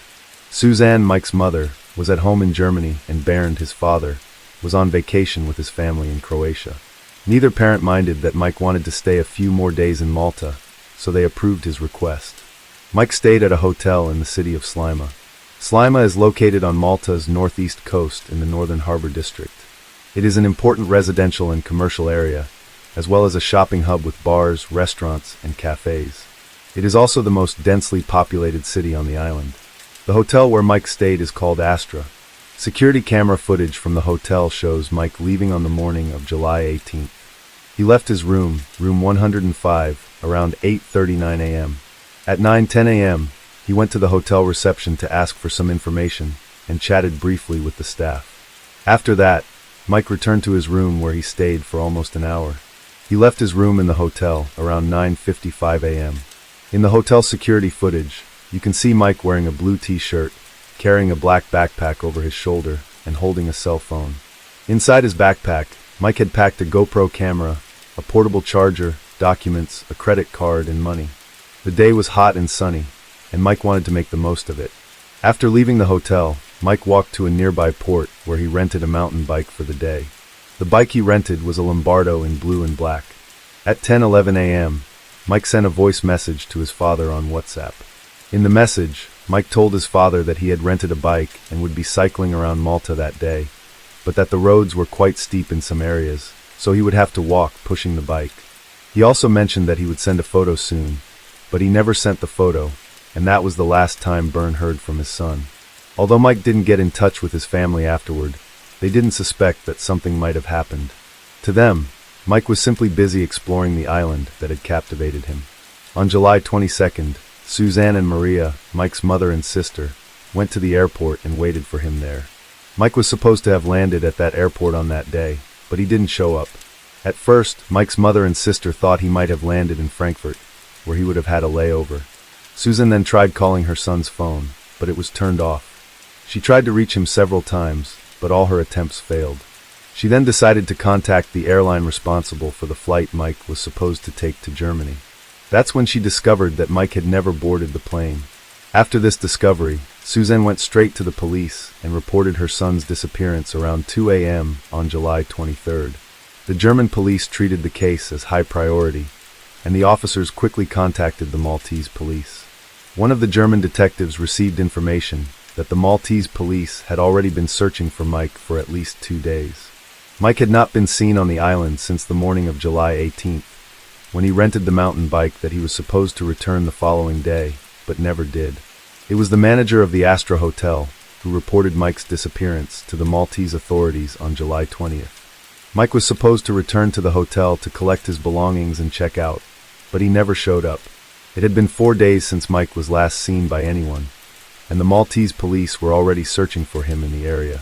In the meantime, no one from Malta contacted Mike's family in Germany to inform them about the situation. Some sources say it was because the authorities didn't have the contact details of Mike's family, while other sources claim it was due to negligence. In any case, when Bernd, Mike's father, found out about his son's disappearance, he paused his vacation and took the first available flight to Malta with Daniel, Mike's brother.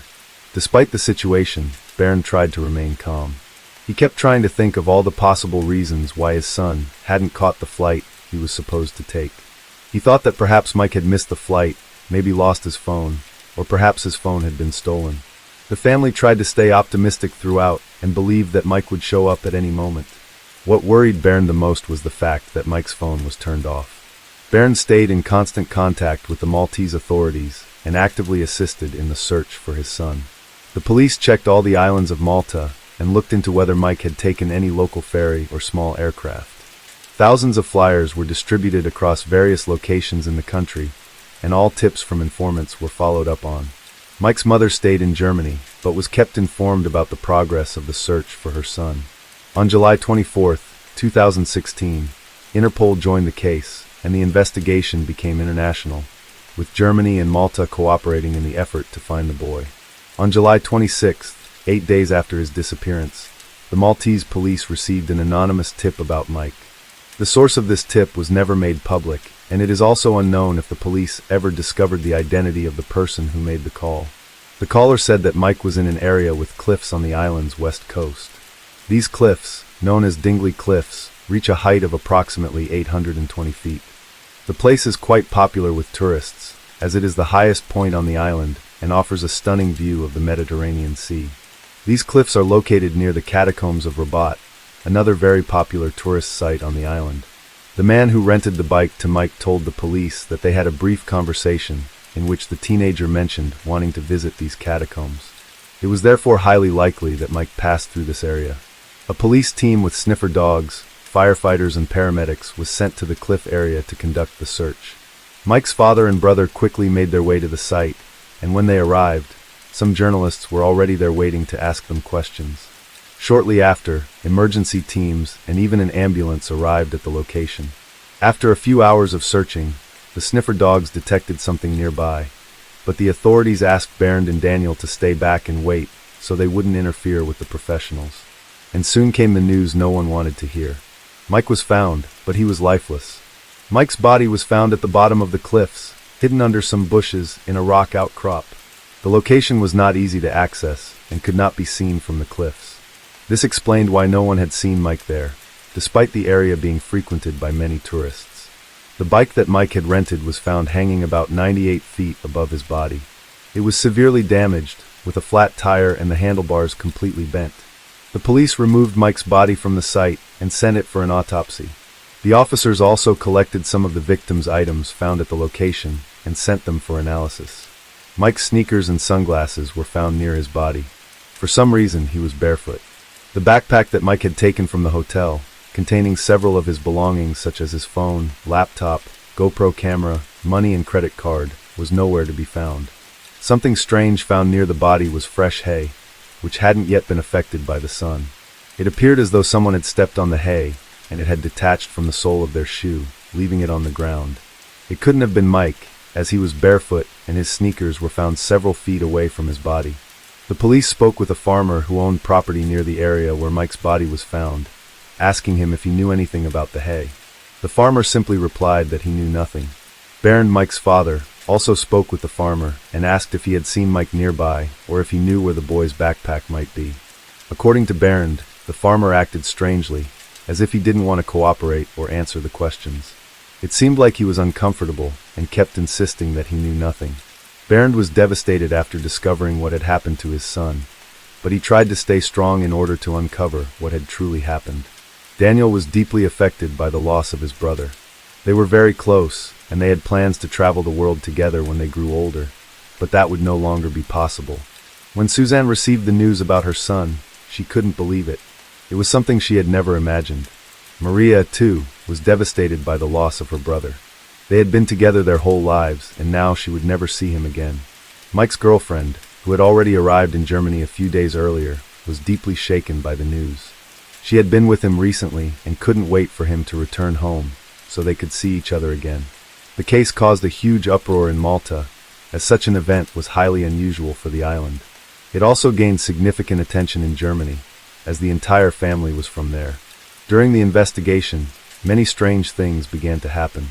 Mike used to film and take photos of almost every part of his trip to Malta, so finding his GoPro would have given the police a solid starting point for their investigation. Assuming Mike had filmed his entire journey that day, having the GoPro could have helped solve the case quickly. When Mike's body was found, the police in Malta cataloged and collected 3 items that belonged to him and were found near his body: his pair of sneakers, his sunglasses, and the GoPro case that Mike had been carrying. This case was attached to Mike's belt, but it's unclear whether he had the camera with him or if it was empty, as it mysteriously disappeared during the investigation. When the police were collecting Mike's body, Bernd asked them about the GoPro. The lead investigator allegedly told him that she had seen the GoPro case attached to Mike's belt, and it had been catalogued and collected by the other officers. This same lead investigator was the one who stood guard over Mike's body until everything was collected. One of the first things Bernd did upon arriving in Malta was go to the Astra Hotel, where Mike had stayed. At the hotel, room 105, Mike's room, had already been emptied and cleaned by the staff. All of Mike's belongings in the room were handed over to Bernd, but the GoPro case was not among them. This meant that Mike had likely taken the case with him, and the camera was probably inside the case that had been attached to Mike's belt when his body was found. Baron knew how valuable the GoPro was, as Mike had filmed almost everything, and the footage on the camera could probably shed light on what had happened to him. However, the day after the body and items were collected, all the police officers involved in the investigation denied that there had been a camera case attached to the victim's belt. They claimed that nothing of the sort had been cataloged or collected. Baron found this hard to believe, especially since the lead investigator herself had mentioned seeing the case on Mike's belt. Baron then spoke to the lead investigator who, like the other officers involved in the case, denied ever seeing the case or having collected it. That same day, the police declared that Mike had fallen from the cliff while riding his bike. However, the way Mike's body was found made it difficult to imagine that he had simply fallen, as the police suggested. If Mike had truly fallen while riding his bike, he would have fallen straight down. The location where Mike's body was found suggested that he had fallen backward, which would be highly unlikely in a natural fall. However, the police quickly declared that Mike's death was an accident, stating that he had fallen from more than 30 meters high and then rolled to the spot where the body was found. The coroner in charge of Mike's body analysis told Baron that Mike hadn't suffered, as he had broken his neck in 2 places during the fall, resulting in nearly instant death. However, at that point, an X-ray had not yet been done on Mike's body. So, it remains unclear if the coroner was able to make this assessment just by looking at and touching Mike's body, or if this was simply a lie. The autopsy report was finalized only a month later, confirming through DNA testing that the body was indeed Mike Mansholt's. According to the report, Mike had been dead for about 8 days when his body was discovered. This suggested that he died the same day he left the hotel to explore the island on his bike. The autopsy also concluded that Mike had no broken bones, which was extremely strange. If he had truly fallen from a height of more than 98 feet and struck the rocks of the cliff, he would have at least broken an arm. This finding contradicted what the coroner had told Baron, claiming that Mike had broken his neck in 2 places and didn't suffer. Mike had no broken bones, which meant the coroner's statement was a lie. A forensic examination was conducted on the bike Mike had rented, and the conclusion was that its condition didn't match what one would expect from a fall of 98 feet or more from a cliff. A few days before the official autopsy report was finalized and released to the family, an employee from the morgue who had been responsible for Mike's body approached Baron to talk. She told Baron that everything seemed very strange. Mike had no broken bones, which contradicted the official version of the police that Mike had fallen from the cliff while riding his bike. She suggested that Baron think about what to do next, as it appeared that the police had no interest in pursuing the case further. After hearing this, Baron went to speak with the head of the investigation, the same person who had claimed to have seen the GoPro case and later denied it. This time, she refused to speak and dodged Baron's questions, which only made him more suspicious. Baron continued pressing the authorities about his son's GoPro, and a few days later the forensic department of Malta handed him a digital camera, claiming it was Mike's. The camera they handed Baron was a Canon model from the early days of digital photography, a far cry from the GoPro Hero 2 Mike had been using. Along with the camera, Baron was also given a memory card that was completely destroyed, and the authorities claimed it had been inside the camera when it was found next to the body. Baron knew right away that this was not his son's camera. He believed the authorities had handed it to him, hoping he would stop asking about the real GoPro.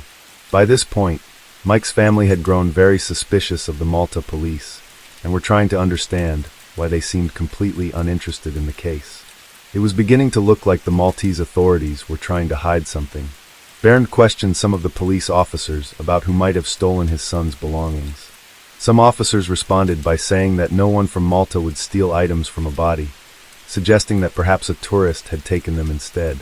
The police also claimed to have tried pulling location records from Mike's phone carrier, but stated that they found nothing, no records at all. Frustrated with the inconsistencies and lack of interest from the Maltese authorities in pursuing the investigation, Baron was ready to make serious accusations. However, he had to return to Germany first to arrange his son's funeral and deal with other matters. Mike's body arrived in Germany on August 17, 2016, and it was at this point that new discoveries were made, adding to the mystery of the case. The funeral home staff, responsible for preparing Mike's body for burial, noticed some strange things. Mike's body seemed completely deflated, as if it were empty. Furthermore, he hadn't been embalmed or prepared for burial, which was problematic, as the investigation into his death was still ongoing. The fact that the Maltese authorities had not embalmed Mike's body created a serious issue for the German authorities, who couldn't properly conduct a second autopsy. The body smelled of decomposition, not formaldehyde or other preservation chemicals, as it should have. Upon noticing this, the funeral home staff immediately reported the issue to the German authorities. A police officer mentioned to the staff that the agents responsible for handling Mike's coffin, when it arrived at the airport, had noticed that the coffin seemed too light. Due to all these suspicions, Mike's body was sent to the Medical University of Hanover for further analysis. There, it was found that the body weighed only 16 kilograms, and upon opening it, it was discovered that all of his organs had been removed. The brain, heart, lungs, liver, pancreas, adrenal glands, right kidney, bladder, prostate, stomach, intestines, and other organs were missing. Only small fragments remained of the left kidney, diaphragm, spleen, and colon. This explained why Mike's body was so deflated and weighed only 35 pounds. It is normal for the main organs to be removed during an autopsy for further investigation. When this happens, the body is filled with other materials such as sawdust or cotton. Alternatively, the organs that were removed are placed back once the autopsy is finished. If the organs are not returned, a report must be made to explain the reason, which was not done here. And of course, the body is never left in a vacuum like Mike's was. Mike's family was shocked when they learned that nearly all of his organs were missing from his body. Bernd even wrote a letter to the authorities in Malta, pleading for them to send his son's organs back so he could bury them with his child. A coroner from Malta responded to Bernd, claiming that Mike's organs had been eaten by animals before his body was found. This made no sense at all, since the initial autopsy report from Malta did not show any injuries that could be attributed to animals. Mike's body showed no visible wounds or bite marks from animals, for example. The public prosecutor's office of Oldenburg, the city where the family lived in Germany, decided to seize the body. What had initially been a case of a missing person found dead became a case of potential crime. As a result, the German authorities launched an investigation into Mike Mansholdt's death. The forensic doctors at the University of Hanover, who were responsible for analyzing Mike's body and discovered the absence of almost all his organs, requested a copy of the autopsy report carried out by the Maltese authorities, but they never received it. The forensic doctors stated that due to the lack of organs in the body, a second autopsy would provide very limited results that could not be compared with the results of the first autopsy. Later, Mike's parents filed a formal complaint against the Maltese authorities through their lawyers. In their communication, the victim's parents stated that during an email exchange with the coroner from Malta who performed the first autopsy on Mike, the man claimed that their son's organs had been eaten by rodents and that his brain had liquefied. Bernd and Suzanne decided to take the matter to court, requesting an investigation into how Mike's organs had disappeared. The German public prosecutors began working on the case and started to suspect that Mike may have been murdered. They also concluded that the Maltese coroners had done a very poor job. It was ordered that a new autopsy be performed on Mike's body, even though the body's condition was no longer the same as when it was first found, which would impair the report. This time, the Maltese coroners had to be present during the new autopsy to ensure legal security. No bite marks were found on the body, and there was no evidence of rodent activity, except for a small bite on the neck and an abrasion on the forearm. The possibility of rodents eating Mike's organs was completely ruled out. It was also reconfirmed that his body was intact when it was taken from the beach under the cliffs to the Maltese morgue with no wounds or bite marks. But the most important findings from this autopsy were that the body had not been embalmed in Malta, and as a result, it was too decomposed to determine the cause of death. There had been no proper embalming performed by the Maltese coroner. Thus, the last traces that could have helped determine the cause of death were lost forever. Another significant conclusion from the German authorities was that there was no evidence suggesting that Mike died from the 30-meter fall or more from the cliffs. The Germans also discovered that there were no major wounds found on Mike's skin. He had no broken bones, no broken ribs, no damage to soft tissues, and no bruises. Mike's spine was intact. Internal bleeding couldn't be ruled out or confirmed because there were no organs to investigate. In any case, the German authorities considered this possibility to be low, as internal bleeding would have been accompanied by bruising or external damage, which was not found on Mike. A fall from more than 98 feet was considered virtually impossible, especially since the victim had no broken bones. Due to the advanced state of decomposition, the possibility of murder was not ruled out. Despite these conclusions by the German authorities, the Maltese authorities maintained their version that Mike died in a tragic accident from falling off a cliff. In the first autopsy performed on Mike's body at the beginning of the investigation by the Maltese, 3 people were present, including the country's chief forensic doctor, Professor Mario Seri. He is a highly respected man in Malta, having received several awards for his work. Dr. Mario was present at the site where the body was found and also conducted the autopsy. However, when Bernd and journalists asked for additional information, he refused to provide further details. He only responded to one email from Bernd, stating that the organs were already missing before the autopsy and had been eaten by rodents and that the brain had dissolved in the sun. He also mentioned that he had shared this information with the head of the investigation in Malta.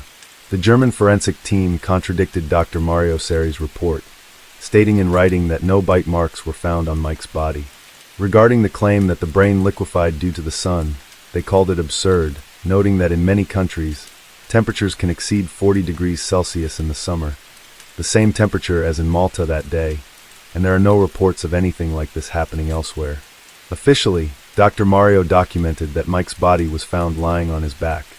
However, the German authorities did not believe that Mike had died in the exact spot where the body was found. They theorized that if he had really fallen, he could still have been alive when he hit the beach and then managed to crawl to a shaded area under the cliff. Asphyxiation could also not be ruled out as the cause of death by the German authorities because Mike's hyoid bone was also missing. In November 2017, Bernd returned to Malta. He tried to speak with the police and detectives who worked on his son's case, but they refused to talk. Bernd then filed a legal request to access all the case files, but he was informed that the judge was ill, and furthermore, the judge had a reputation for being slow in approving judicial decisions. Bernd only gained access to these files thanks to a German diplomat in Malta who managed to obtain the documents. However, the official file was missing several important documents that the Maltese authorities claimed to have lost, such as the autopsy results and photos of the location where Mike was found. In January 2018, the Maltese government caved to the pressure from the German authorities and reopened Mike's case. Finally, all the efforts of the German Ministry of Foreign Affairs bore fruit. Shortly after this, the first documents regarding Mike's case arrived in Germany. The German media began to cover the entire story again, and the parliament started to debate the issue. However, the new judge assigned to the case also determined that Mike's death was due to him falling from a cliff, meaning there were no updates in the case. On the other hand, the German authorities concluded that there were many inconsistencies in the case, but with the limited material they had to investigate, they found themselves at a dead end and could do nothing. Almost everyone who analyzes this case, full of gaps and with such careless files, from diplomats and investigators to journalists, has doubts about the official verdict of the Maltese authorities. Bernd Mansholt grew tired and discouraged by all the negligence. He decided to stop pushing for more answers about Mike's death, and now focuses on his family. He believes that we will never know what really happened to his son. A German newspaper that had covered this case from the beginning tried to do a news story about it, but when they contacted the Maltese authorities, they refused to comment on the case.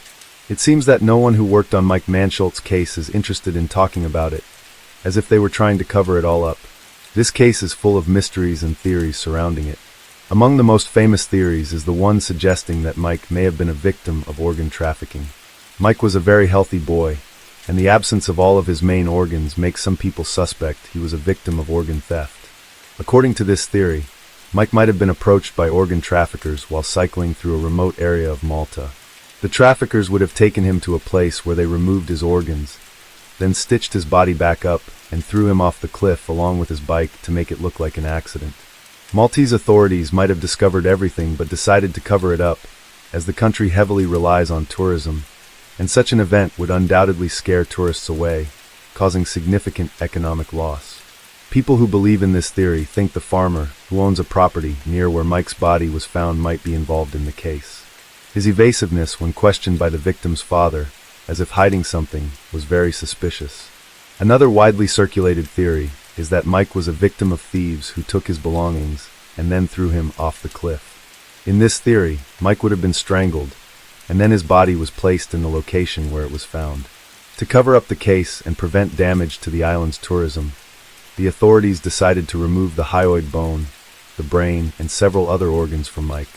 If Mike had indeed been strangled, this could only be determined by examining the state of the hyoid bone in the brain.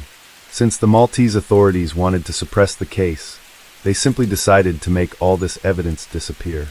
There's also the theory that Mike fell off the cliff on his own, and some people who passed by and saw the body took the opportunity to steal his backpack, which contained several of his belongings.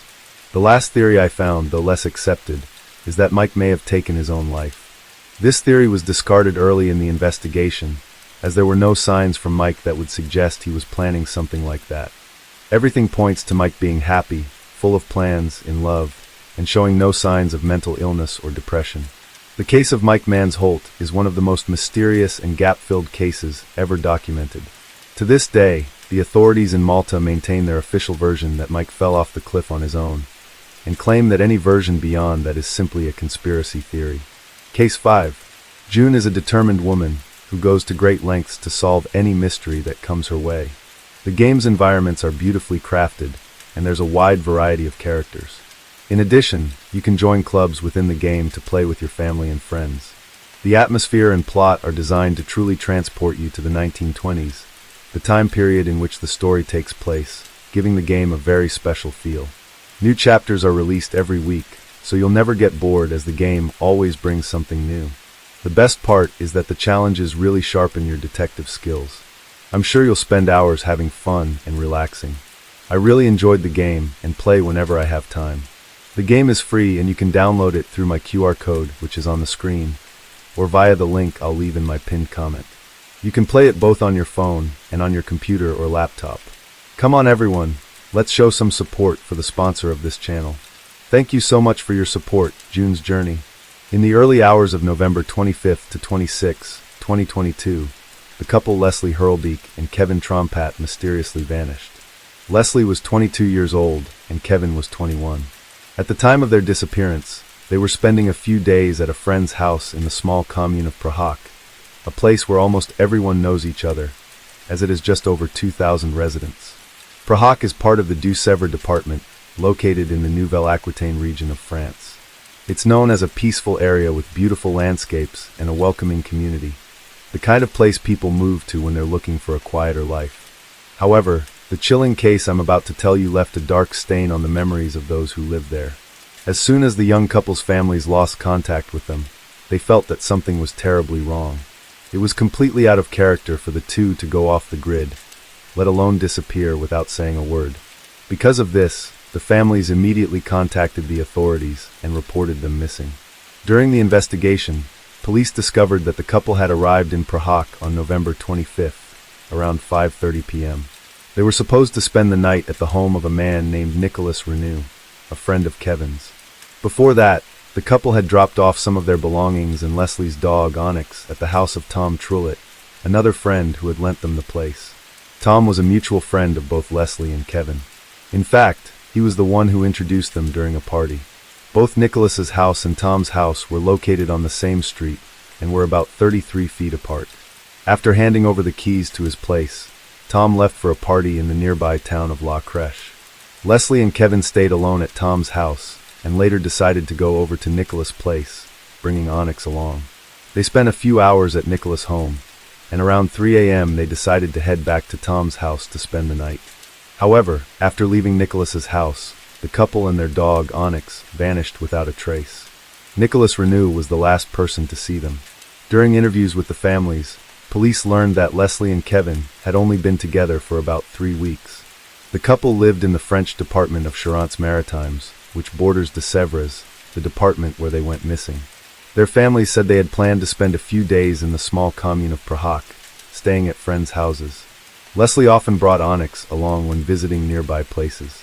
She had Onyx for almost 3 years, and Kevin didn't mind her bringing the dog, since he liked animals. Kevin's family said he loved nature and enjoyed hiking, something he and Leslie had in common. They also said Kevin was unemployed at the time, but he had recently bought a Mercedes Sprinter van and was renovating it with plans to turn it into a work vehicle. Kevin didn't have a very good childhood. His father was arrested when he was still very young, and from that point on, he had to learn to fend for himself, as the family started facing hardships. Leslie, on the other hand, was described by her family as an outgoing person who loved animals and being at parties. She made friends easily and was almost always surrounded by people. She had a twin brother to whom she was very close. Her mother had passed away a few years earlier, something that was very hard on her. According to sources, Leslie owned a business that offered painting services for homes and commercial buildings. The company was called LH Painting, L for Leslie and H for Hurlbake. She wanted to have something of her own, something to be proud of, which is why she used her first and last name in the company's name.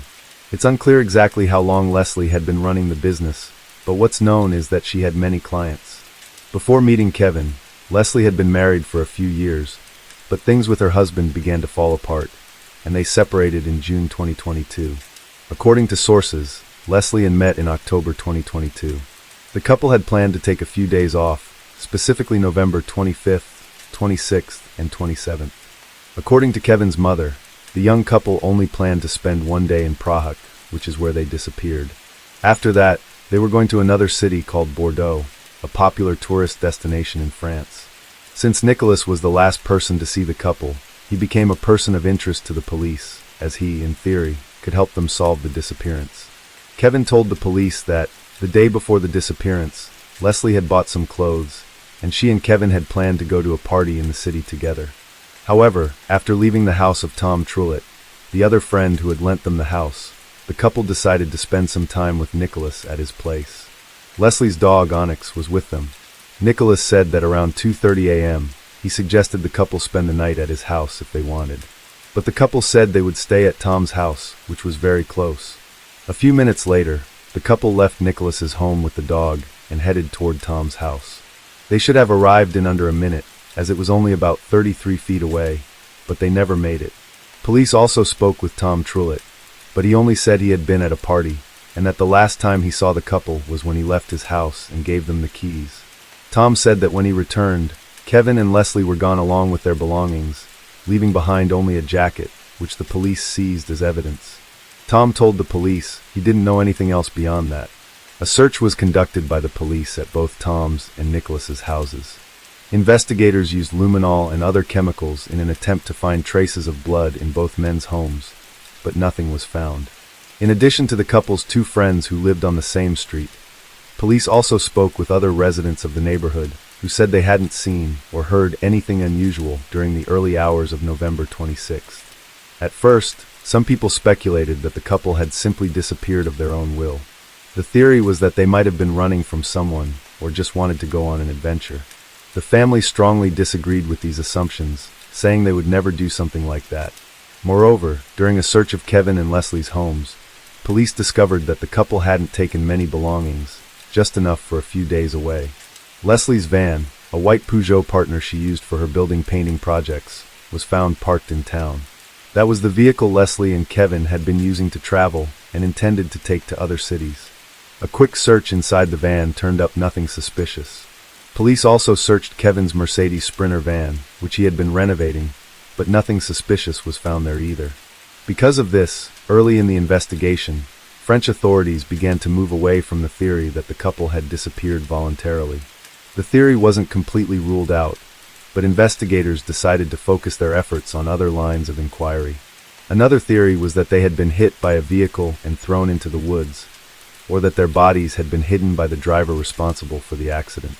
However, no skid marks or any debris indicating a collision between a vehicle and a person were found. Typically, when a hit and run occurs, there are brake marks at the scene or vehicle fragments left behind, but nothing of the sort was found near the route the couple took on the day they vanished. In the following days, police searched the entire area surrounding the small commune of Prague. Search dogs were deployed, along with specialized forest search teams, and some volunteers, including family and friends, also joined the efforts. Divers helped as well, scanning the region's rivers and lakes, but despite all the effort, nothing was found. In a conversation with Kevin's stepmother, a woman named Corinne Pratt, authorities learned that Kevin had 10,000 euros with him at the time he disappeared along with his girlfriend and her dog. Corinne told police that she was the one who delivered the money to Kevin while he was staying at a friend's house. According to Corinne, the money was intended for the purchase of a car that belonged to someone Kevin knew. Corinne said that when she handed the money to her stepson, he seemed off, like he was afraid of something. She then asked Kevin if something had happened, to which he replied that there were some men in a car who seemed to be following him. After that, Corinne accompanied her stepson and Leslie to Tom's house, then returned to her city. According to her, that was the last she had contact with the young couple. The information about the 10,000 euros Kevin had with him was highly valuable to the police. That money was not found during the authorities' searches of Nicholas and Tom's homes, the couple's two friends. This suggested that the motives behind Kevin and Leslie's disappearance could be linked to the 10,000 euros. During the investigation, police also discovered that Leslie's phone emitted a signal 12 hours after she disappeared. The signal was traced to the city of New York, which is about 8.7 miles from Prague. Officers went to the city, conducted searches, and spoke with residents, asking if anyone had seen the couple. Nothing was found, and the residents they spoke with said they hadn't seen them. 3 days later, on November 29th, Kevin's phone also emitted a signal. When police traced it, they found that the signal came from the city of Forez. Forez is located in the department of Charente-Maritime and is over 80 kilometers from where the couple disappeared. Police also searched that city and spoke with locals, asking if they had seen the couple. But just like in New York, police had no success in Forez. There were no signs of the couple, and no one had seen them. As days went by, the case gained significant public attention, and the story of Leslie, Kevin, and Onyx's disappearance quickly spread across France. Naturally, many theories began to emerge, but none that could actually help the investigation at that time. On December 7th, French authorities made a public appeal during a nationally broadcast briefing. They asked anyone with any information about the young couple and the dog to come forward. That appeal paid off. The next day, on December 8th, an employee at a recycling company contacted police, saying he had found some of the couple's belongings in a recycling bin. Among those items was Kevin's road safety certificate. It was that document that made the employee realize the belongings might be linked to the missing couple. The recycling company is located in the town of Puy-Revault, a commune also in the Charente-Maritime department, over 56 miles from the last place the couple had been seen. Police rushed to Puy-Revault and went to the recycling facility. There, along with Kevin's road safety certificate, officers recovered various clothes belonging to the couple, painting equipment owned by Leslie, and her makeup case. All these items were sent for analysis, which confirmed they belonged to the couple. The families were also given access to the recovered items and confirmed that all of them belonged to Kevin and Leslie. Regarding the shotgun shells, Kevin's family said they likely belonged to him, as they were similar to the ones he used for his fishing gun. With the discovery of these belongings, it became clear that the couple hadn't disappeared voluntarily. It made no sense for them to get rid of those personal items. Everything pointed to the involvement of one or more people in whatever had happened to them, and that possibility deeply shook the family. On December 12, 2022, authorities officially opened a kidnapping investigation. Search efforts continued, but no trace of the young couple or their dog was found. The family, filled with anguish, had to spend Christmas and New Year's without Kevin and Leslie. It was the first Christmas and New Year's the two had ever spent away from their families in years. In early January 2023, new searches were carried out. On January 2nd, a dog's body was found not far from where the couple had gone missing. The size and fur matched Onyx's, but due to the advanced state of decomposition, it wasn't possible to confirm whether it was indeed Leslie's dog. This new discovery left the couple's families even more desperate, because if the dog was Onyx, it strongly suggested that something terrible had happened to Kevin and Leslie. Leslie would never abandon her dog or do anything like that to him, so it was very likely that she and Kevin had met the same fate as the animal. On January 5th, dozens of volunteers gathered for another search.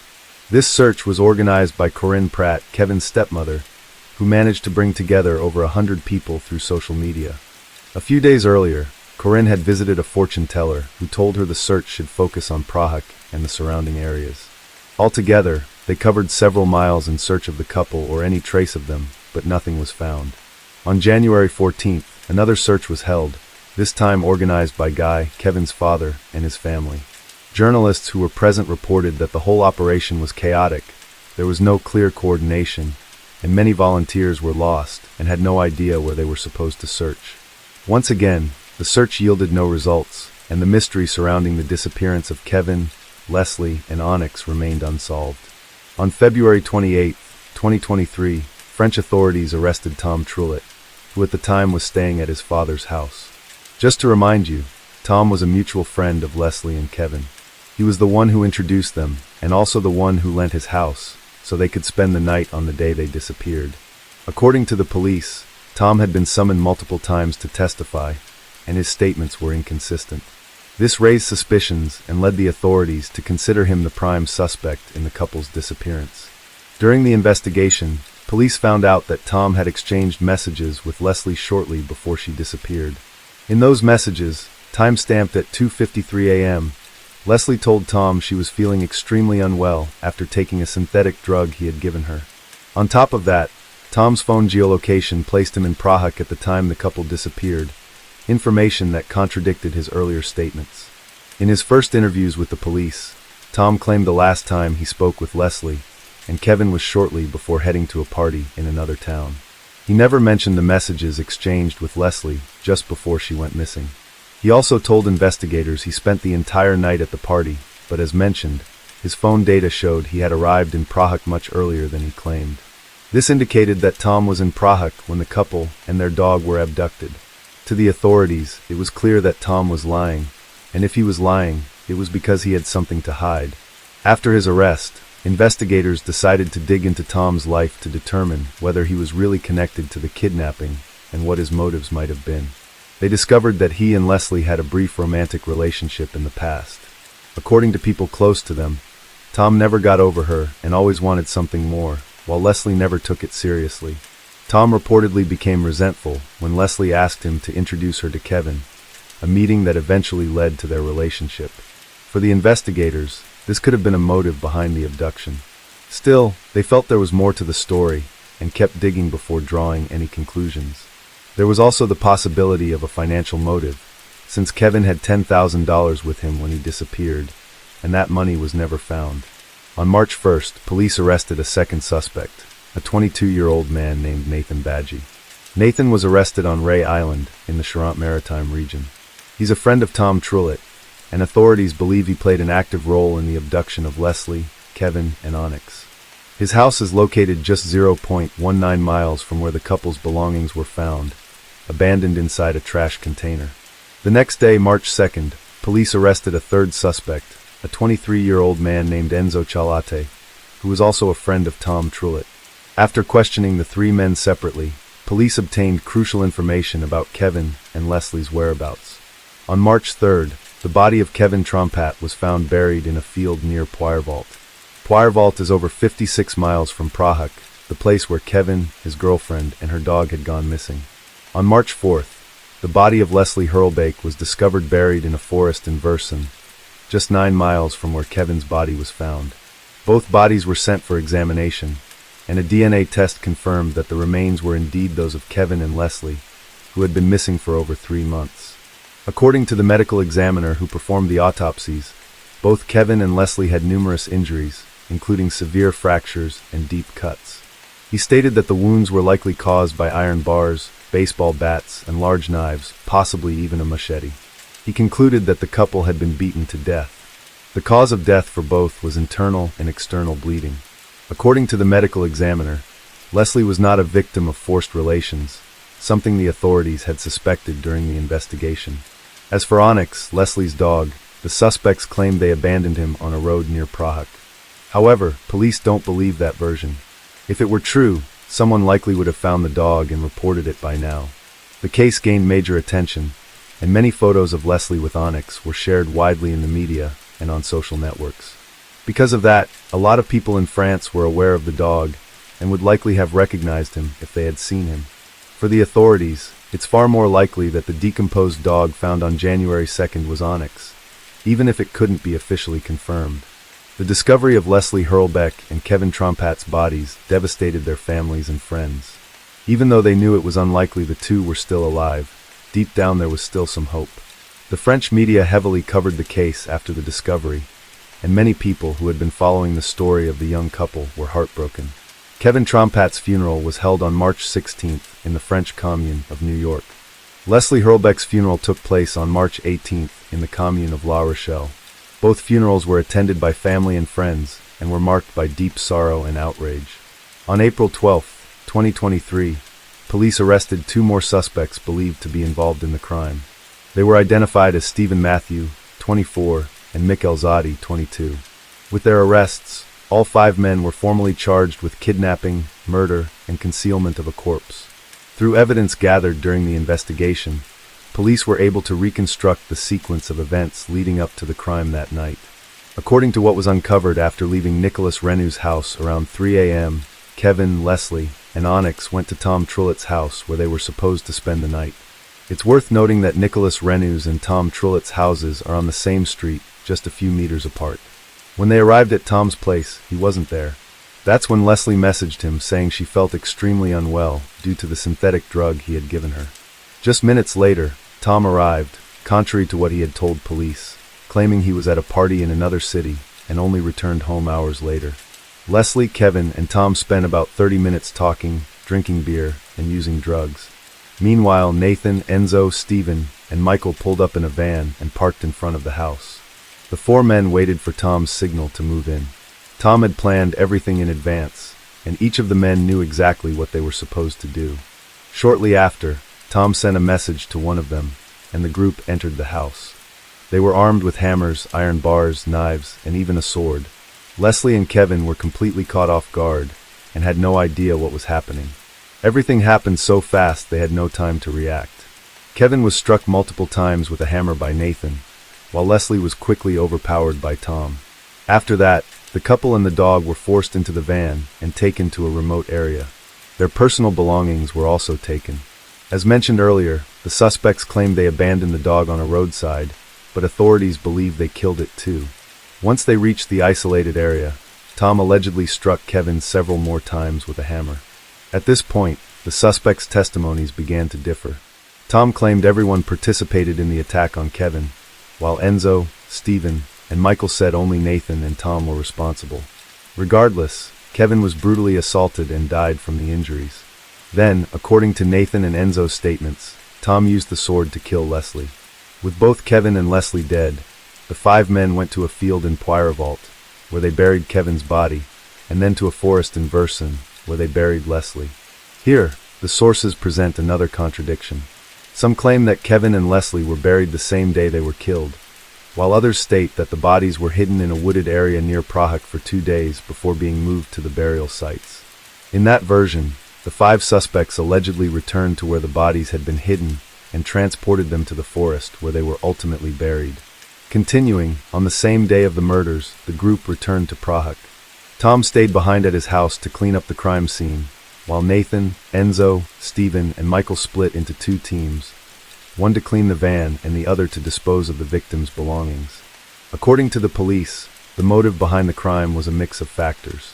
Aside from Tom's resentment toward Leslie, feeling rejected by her, there was also a financial dispute between him and Kevin. In his testimony, Tom claimed Kevin was a drug dealer who owed him over $30,000. He said he was tired of being constantly pressured by Kevin to pay up, so he decided to eliminate him, and in doing so erase the debt. Tom also alleged that some of the other men involved owed Kevin money as well, though he couldn't specify who or how much. When asked about the $10,000 Kevin had with him, Tom said the amount was split among all the perpetrators, and each used their share however they wanted. Kevin's family denied Tom's claim that Kevin was a drug dealer. To them, the accused made up the entire story in an attempt to defame the victims. Guy Trompat, Kevin's father, was released from prison around the same time the investigation into the murder of his son and Leslie was unfolding. He organized a memorial march in honor of the couple, which drew hundreds of people. During the event, he gave a statement saying the 5 men arrested had destroyed both his family and Leslie's, and that he didn't know how he would go on without his son. Guy became deeply depressed after learning what had happened to Kevin. He began relying on medication and lost about 26.5 pounds in a short period. On May 3, 2023, Guy Trompat was arrested for allegedly plotting to have the 5 suspects killed while they were in prison. According to sources, Guy had offered $100,000 to anyone who could eliminate the 5 men behind bars. He denied the accusations, claiming it was a friend of his who devised the plan in an attempt to help him. He went to trial in June 2023 was sentenced to 18 months in prison and was banned from owning firearms for 5 years. Later, however, his conviction was overturned and Guy remains free. Marie-Therese Garcia, a 77-year-old aunt of Kevin, was also arrested after threatening the accused. Marie allegedly posted the following on social media: "The police better catch the bastards before I find out who they are, because if I find them first, I'll bring their body parts to the police in a suitcase." But the threats weren't the only reason for her arrest. Police claimed that Marie had been part of an organized gang of thieves responsible for numerous crimes in the 1980s and 1990s. Among those crimes were robbery, kidnapping, and murder. Marie is even one of the main suspects in the death of Corinne Didio, which occurred in 1995. Corinne's body was found dismembered inside a suitcase, exactly how Marie had threatened to deal with the suspects in Leslie and Kevin's case. Marie was detained for a few days and later released after being heard by a judge. On March 18, 2025, Nathan Badgie was released from prison after the court accepted a request from his defense, which pointed to a procedural error. That error involved an email that was sent to the wrong address. The email contained the date of a hearing regarding the renewal of Nathan's detention warrant and was supposed to be sent to his lawyer. Instead, it went to a different address, and the lawyer didn't attend the hearing due to the lack of proper notification. Because of that, the defense argued that Nathan was being held illegally and filed a motion that the court accepted, leading to his release. The families of Kevin and Leslie were outraged by the decision, calling it absurd. Although Nathan was released, he must follow several restrictions imposed by the court, including not leaving the city where he resides. He will remain free while awaiting trial. Currently, Tom, Enzo, Stephen, and Michael are still in custody, awaiting their trials, which, according to sources, are expected to take place later this year. Under French law, they could face life imprisonment with the possibility of parole after 30 years.